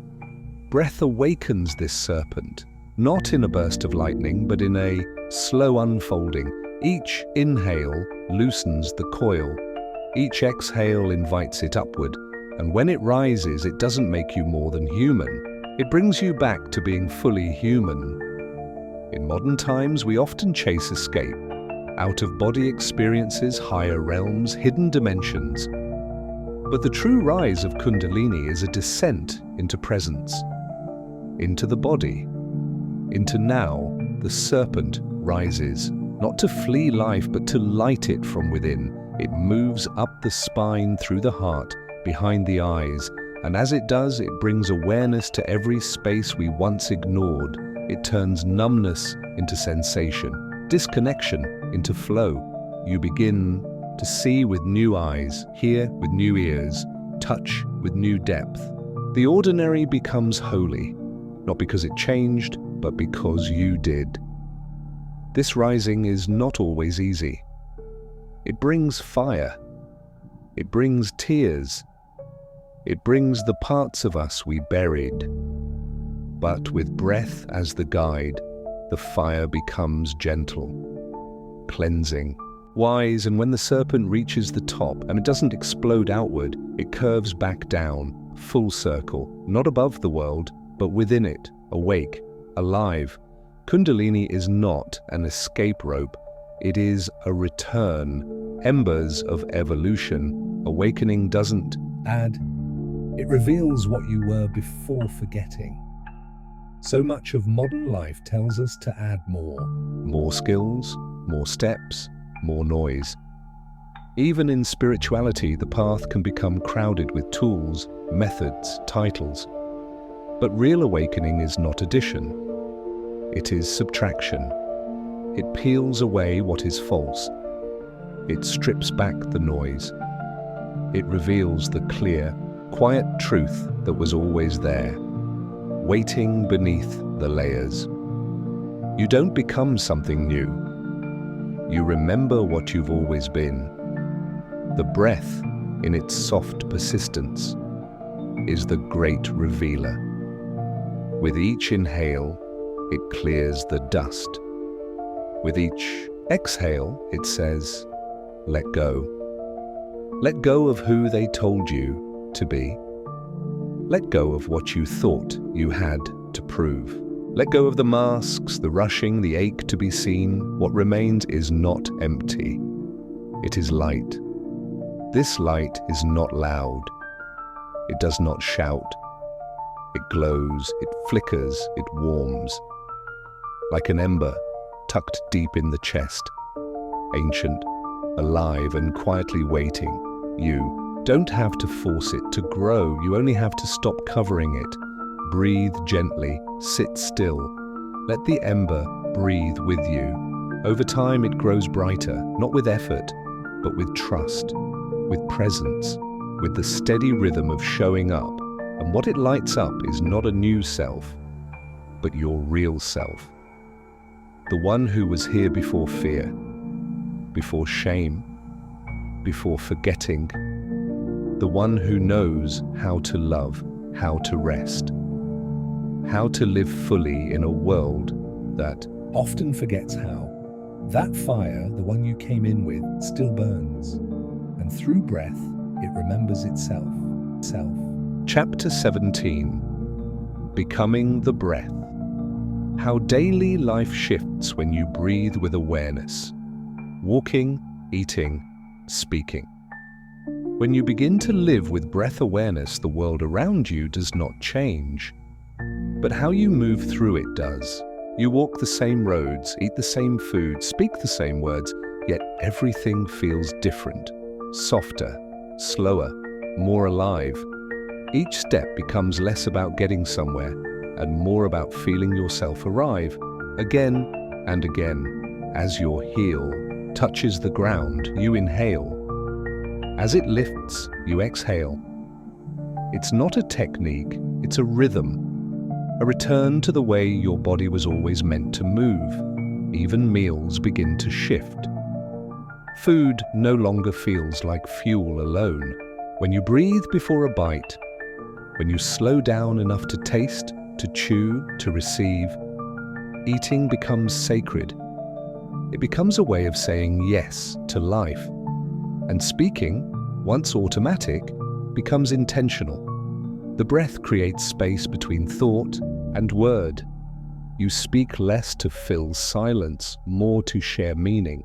You begin to hear your own voice as if for the first time, calm, rooted, real. In this way, breath flows into every corner of daily life. It stops being something you do.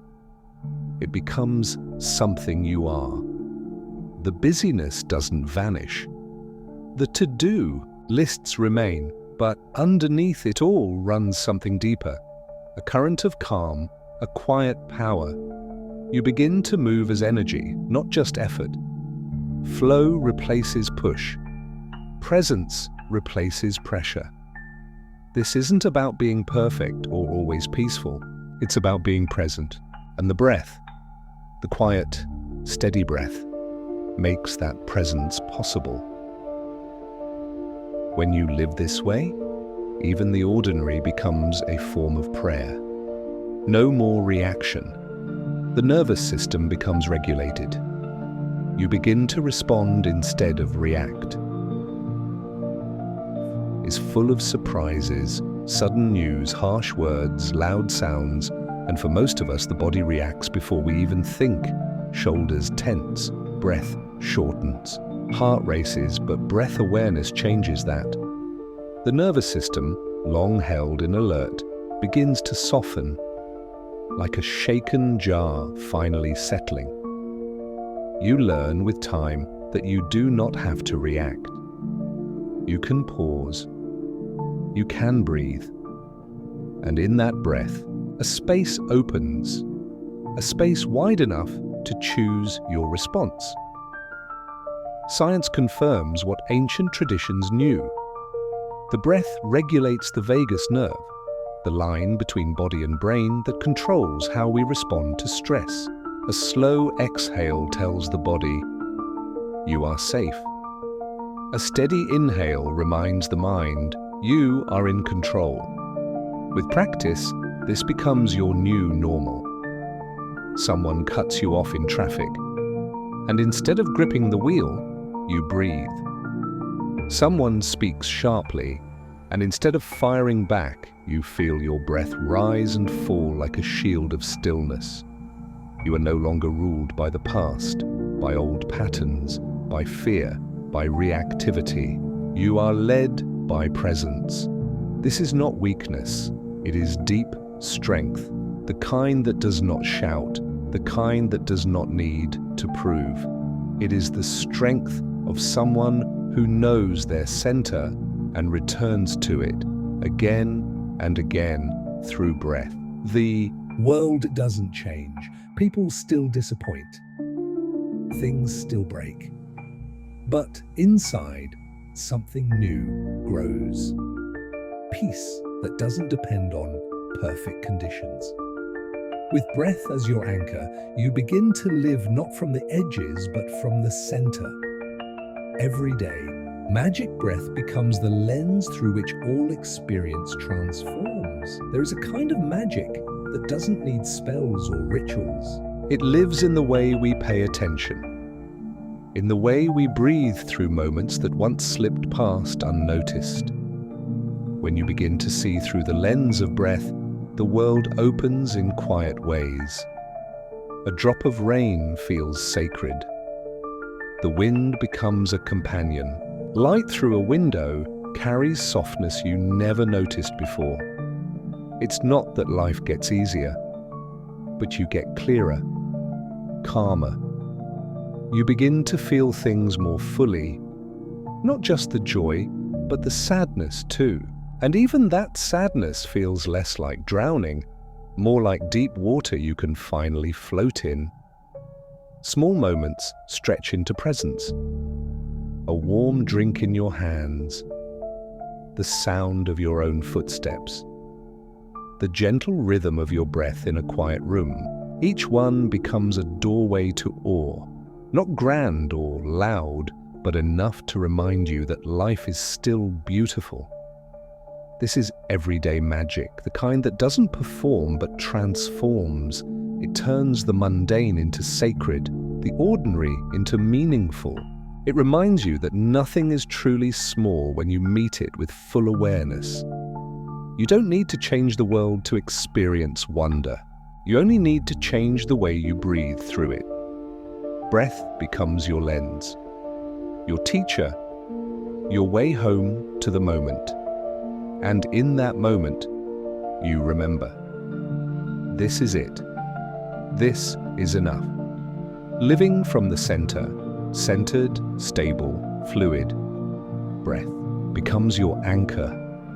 At the heart of every storm there is stillness, a calm eye in the middle of chaos.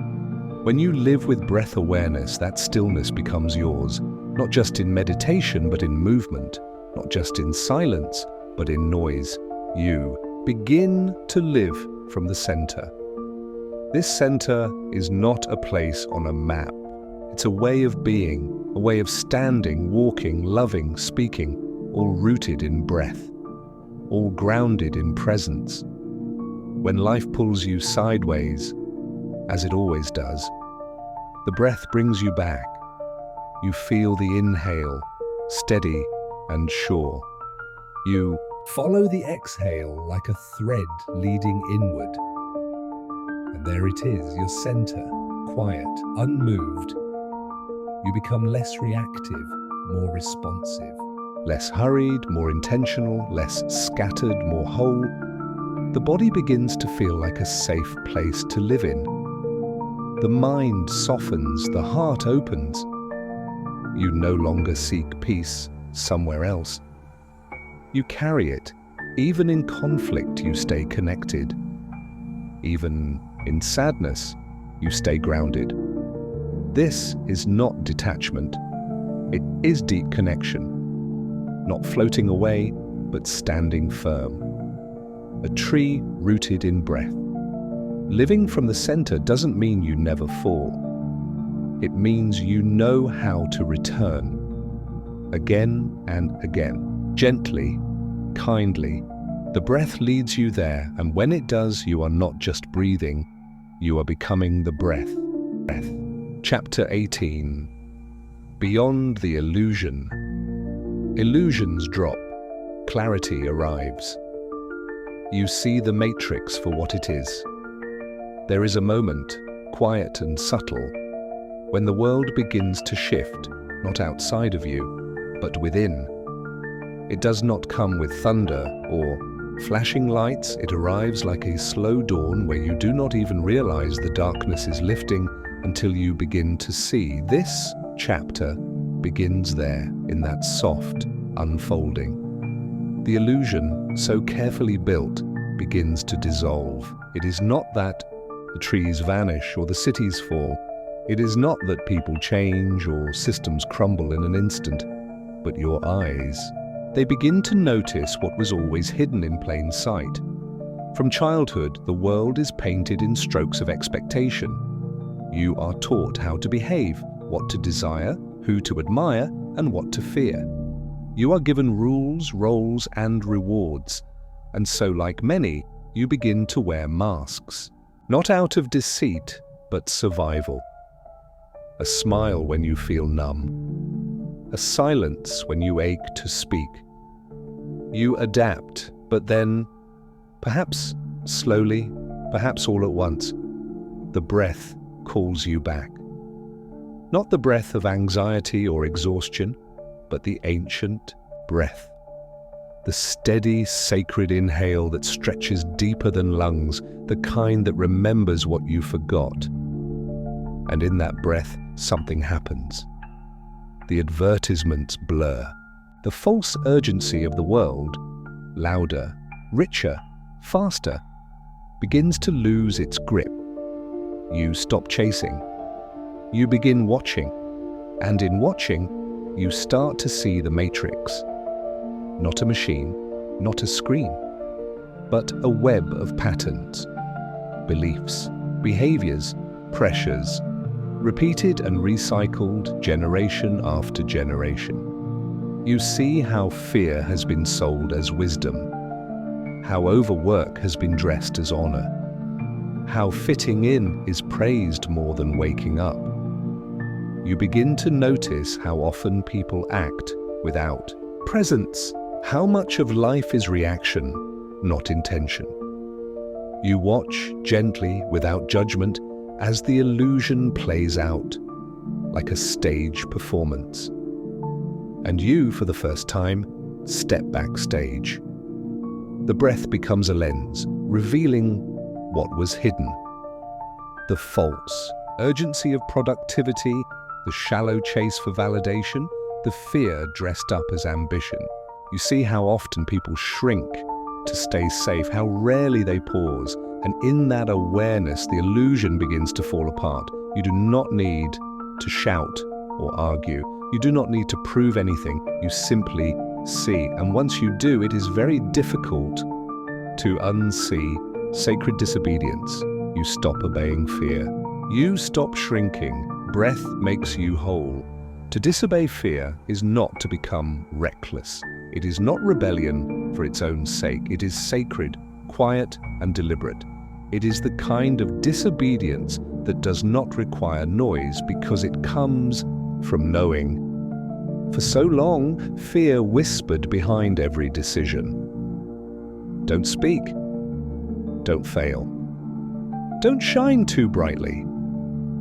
It disguised itself as caution, humility, even responsibility. But underneath, it was always the same. A tether. The breath, when returned too fully, begins to untie those knots. With each conscious inhale, you reclaim a piece of yourself. You stand taller. You speak clearer. You act with a steadiness that does not need permission. This is not ego, it is alignment.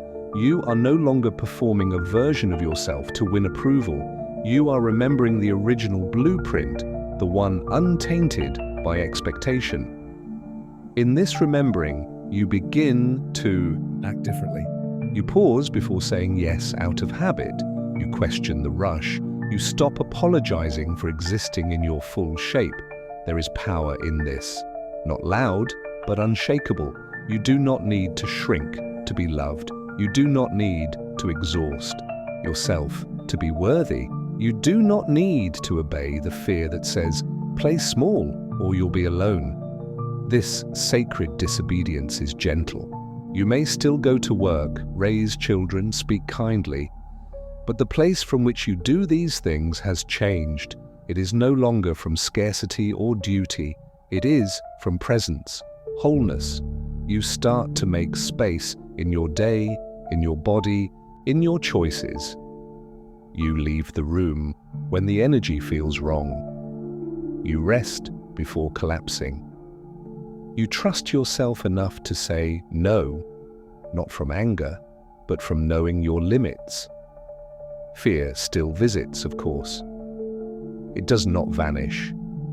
But now you will know how to breathe through it, how to let it pass without letting it rule. It is no longer the driver. It is a passenger, sometimes whispering, but no longer steering the wheel. And with every sacred act of disobedience, you return to yourself. Conscious rebellion. Stillness becomes the revolution the system fears. In a world addicted to speed, stillness is an act of defiance. To stop, To breathe, to notice, to choose slowly, is to interrupt the cycle. The system thrives on urgency.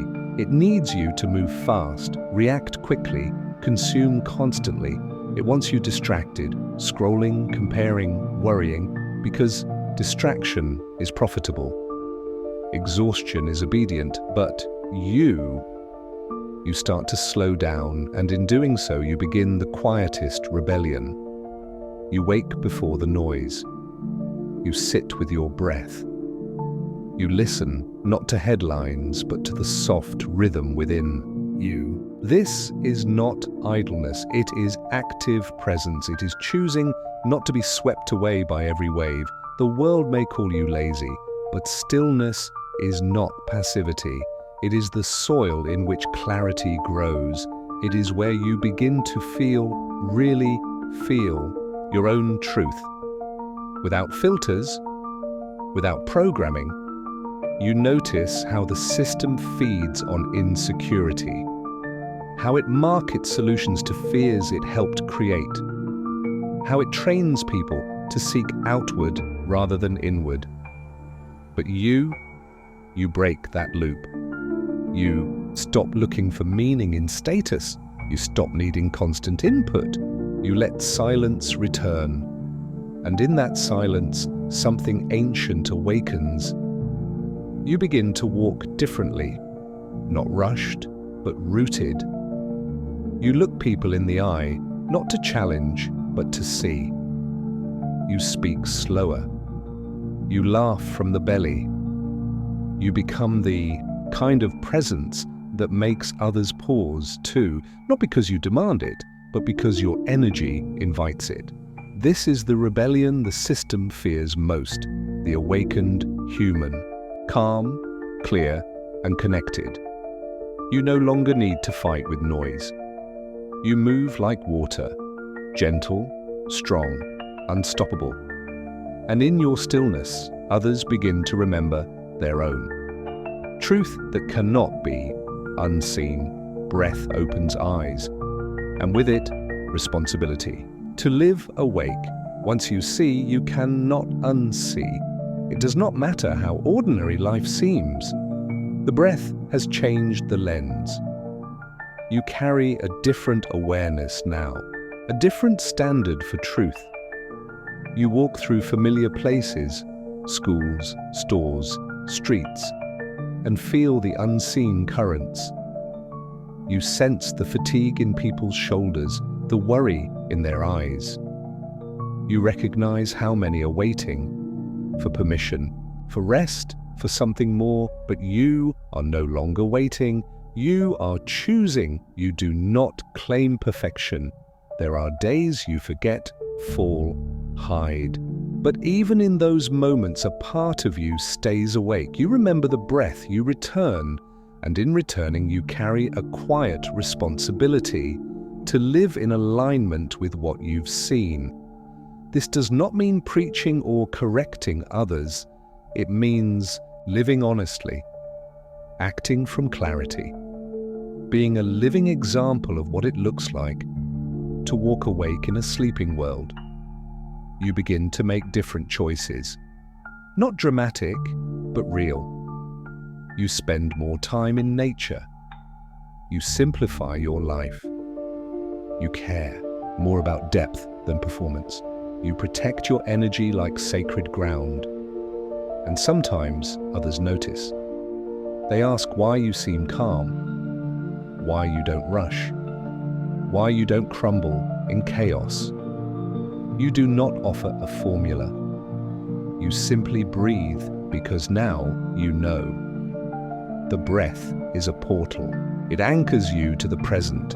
It strips away illusion. It reveals what matters. The journey is not about becoming someone new. It is about remembering who you were before the world told you who to be. You hold this truth gently. You do not shout it. You live it. In your stillness, your choices, your quiet strength. Chapter 19. The Final Gate. The third eye opens, not with thunder, but gentle awareness. It does not arrive with noise. It does not knock or call your name. The doorway, this ancient gate that so many seek with effort, has always been here, quiet and waiting. Like a calm pond in a hidden grove, it does not ask to be found. It simply is. There is no flash, no shiver down the spine, no fireworks of realization, just a noticing, a quiet shift in how the world feels, like waking up in a familiar room. And realizing you had never truly seen the way the morning light touches the walls. In many ancient traditions, this gentle opening is known as the awakening of the third eye, a symbol, not just a part of the body. It is the inner eye, the one that sees beyond surfaces, beyond illusions, beyond what is loud and fast and expected. And when it opens, it does so without force. You may be sitting still, watching the breeze move through a curtain, or standing at a crosswalk, feeling the pause between one breath and the next. And then something soft happens. The world loses its sharp edges. The sense of separation and between you and others, between you and life, begins to dissolve. This is not magic. It is not rare. It is simply quiet. And in a world built on noise, quiet is often misunderstood. The breath leads you there. Not just any breath, but the kind you take when you stop running from yourself. When you sit with what is, not trying to change it, fix it, or explain it, just witnessing. And through that stillness, the eye opens. Not to see the future, not to predict, but to notice the present with a clarity that was always available, but often ignored. You start to see the stories you've lived inside of, the masks you've worn, the fears that shaped your choices, the small lies you've told yourself to keep from breaking open, but now you do not turn away. And that is the opening. The third eye, the final gate. It's not far and it's not guarded. It simply waits until you are ready to stop looking elsewhere. Until you're still enough to feel what has always been waiting inside you. And in that stillness, you see, the last exhale, metaphorically dying to the old self, rebirth through surrender. There is a breath, the one just before letting go, that feels like the edge of something vast. It does not feel like fear. It feels like standing on a cliff at sunrise, knowing you cannot return the same way you came. The last exhale is not about breath alone. It is a surrender, a soft dying, not of the body, but of the stories we hold too tightly. The ones that say who we must be. The ones that demand we perform, prove, or protect. To exhale is to release, to stop clinging, to say, I do not need to be this version of me anymore. And in that release, something ancient stirs. You do not become someone else. You become more truly yourself. The version you were before the fear, before the pretending, before the world told you who to be. But the path there requires a death, a peaceful one, a letting go of everything that was built on survival instead of truth.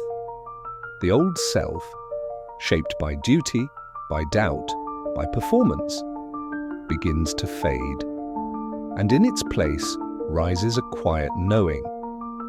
Not dramatic, not loud, just honest. You feel lighter. Not because you gained something, but because you finally dropped what was never yours to carry.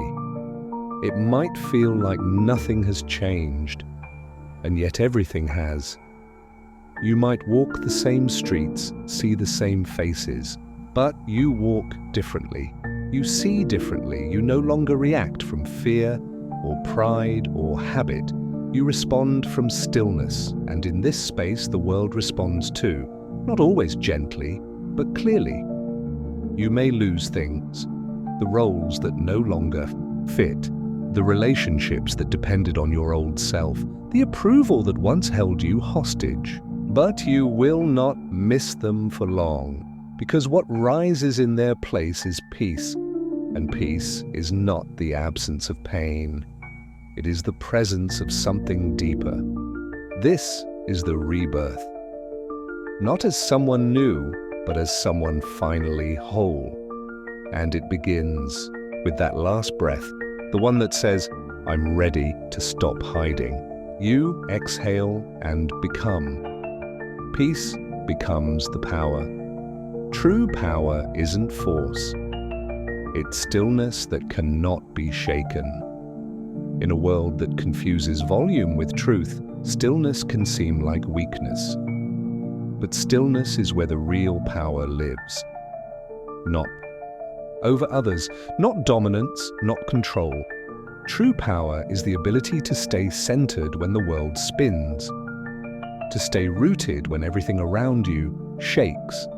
And that kind of power is not found in status, wealth, or speed.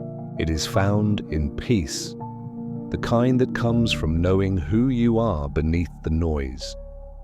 This peace does not avoid storms. It walks through them. It listens before speaking. It pauses before reacting. It holds presence like a mountain holds silence, steady, strong, unmoved. When you are at peace, people may not understand you. Some may try to push you, to provoke you. They are still living in the storm, still waiting for someone else to give them peace. But you no longer need to look outside yourself.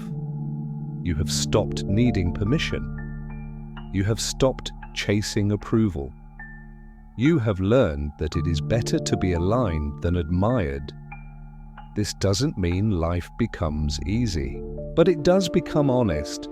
You make choices from a deeper place. You say no when before you might have said yes out of fear. You say yes to what matters, even when it is quiet, even when no one else claps. You no longer seek to control others. You trust the unfolding. You do not fight the flow. You learn to float, to guide, to listen. Stillness is not still like a wall. It is still like a river, moving, alive, yet grounded in something unshakable. This is power, the kind that cannot be taken, only remembered, and you remember it each time you breathe. Your sacred yes. The moment you choose awareness, the path becomes clear. There comes a moment, often simple, often missed, where you choose, not because someone asked you to, not because you read it in a book or heard it in a podcast, but because your whole being is ready. You say yes, not to a person or a job or a role, but to life, to presence, to being awake. This yes is sacred. It is not loud. It is not followed by fireworks. It is quiet like a sunrise all day, but it changes everything. This is the moment when you stop pretending, when you stop waiting for the perfect time, when you stop bargaining with life. You say yes to reality, yes to awareness, yes to truth. Even when it's inconvenient, even when it's hard. And when you do, something opens. The fog begins to lift. The questions don't all vanish, but the fear behind them softens.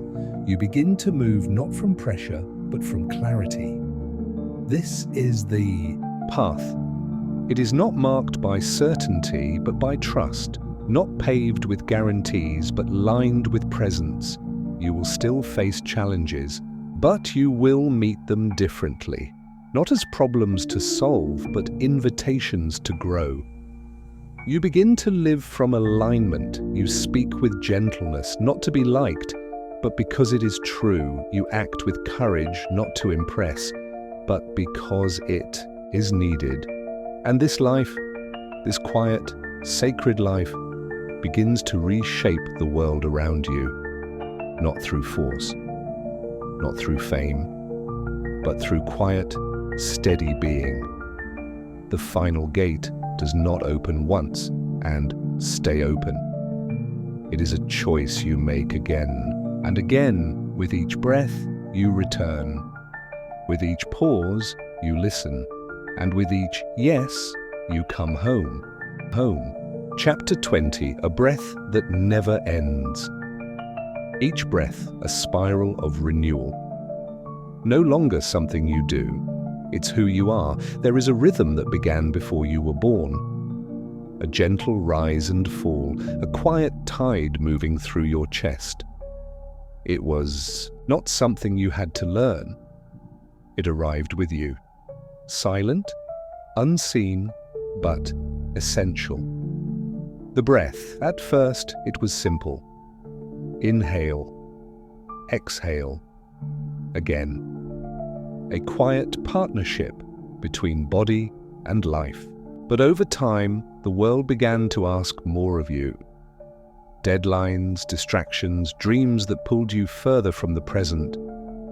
And somewhere in the noise you began to forget. You forgot that breathing was sacred, that it wasn't just a function, but a remembering. Each inhale drawing life in, each exhale releasing what no longer serves. A cycle, a spiral, a soft return to center. Now, as the journey nears its end, the breath reveals itself again. Not as something to master, but as something to become. You are no longer doing the breath is doing you. It is no longer a habit or technique, it is your language with the divine. In this stillness, breath is no longer just oxygen, it is renewal, a spiral of letting go and becoming. You breathe in presence, you breathe out fear. You breathe in light. You breathe out everything heavy. And with each cycle, something deep within begins to bloom. The breath has no finish line. It does not rush. It does not compare. It invites you to come back again and again to this single sacred moment, to this inhale, this exhale, this soft spiraling now. And as you follow it gently, you begin to feel it everywhere. In the wind, through the trees, in the rise of ocean waves, in the heartbeat of the earth. Breath is not just inside you, it is around you. It is the rhythm beneath everything. It becomes not just a part of your life, but the lens through which you live. A way of seeing, feeling, moving, of being. You are the spiral. You are the rhythm. You are the breath. You are the awakening. You are no longer searching. You are remembering. For much of life, it seems like the answers are always somewhere else. In a book, in a mountain retreat, in the next step, the next plan, the next breakthrough. We search, we strive, we try. But the breath, once followed long enough, reveals a secret so gentle it's easy to miss. The thing you were looking for has always been inside. You are not incomplete. You are not waiting to become something better.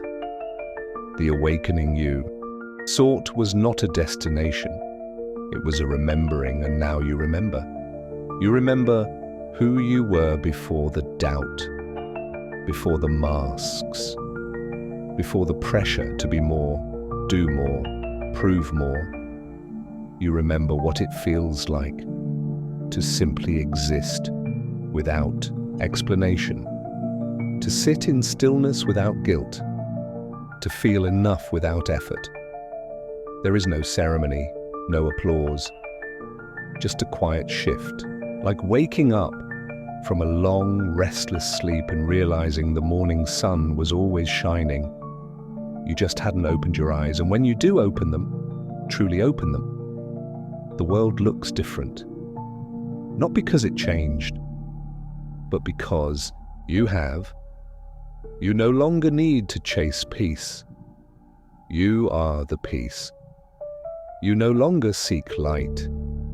You are the light. Even the hard things, the regrets, the wounds, the broken places begin to soften. You no longer fight them. You no longer fear them. You understand them. You hold them with care, because they were never proof of failure. They were the path that led you here. You are not waiting for awakening. You are awakening, and not in a grand, dramatic way, but in the quietest corners of your being, in how you listen, in how you pause, in how you breathe before you speak. You are no longer chasing. You are home, and the breath, the sacred breath, is the doorway you walk through to get here. Sleep. Now, breathe forever. The story ends in silence, inviting the listener into their own sacred breath. As all journeys do, this one begins to settle now. Not with a grand conclusion, but with a quiet invitation, not to end, but to continue differently. Let the breath carry you now, not with effort, but with ease.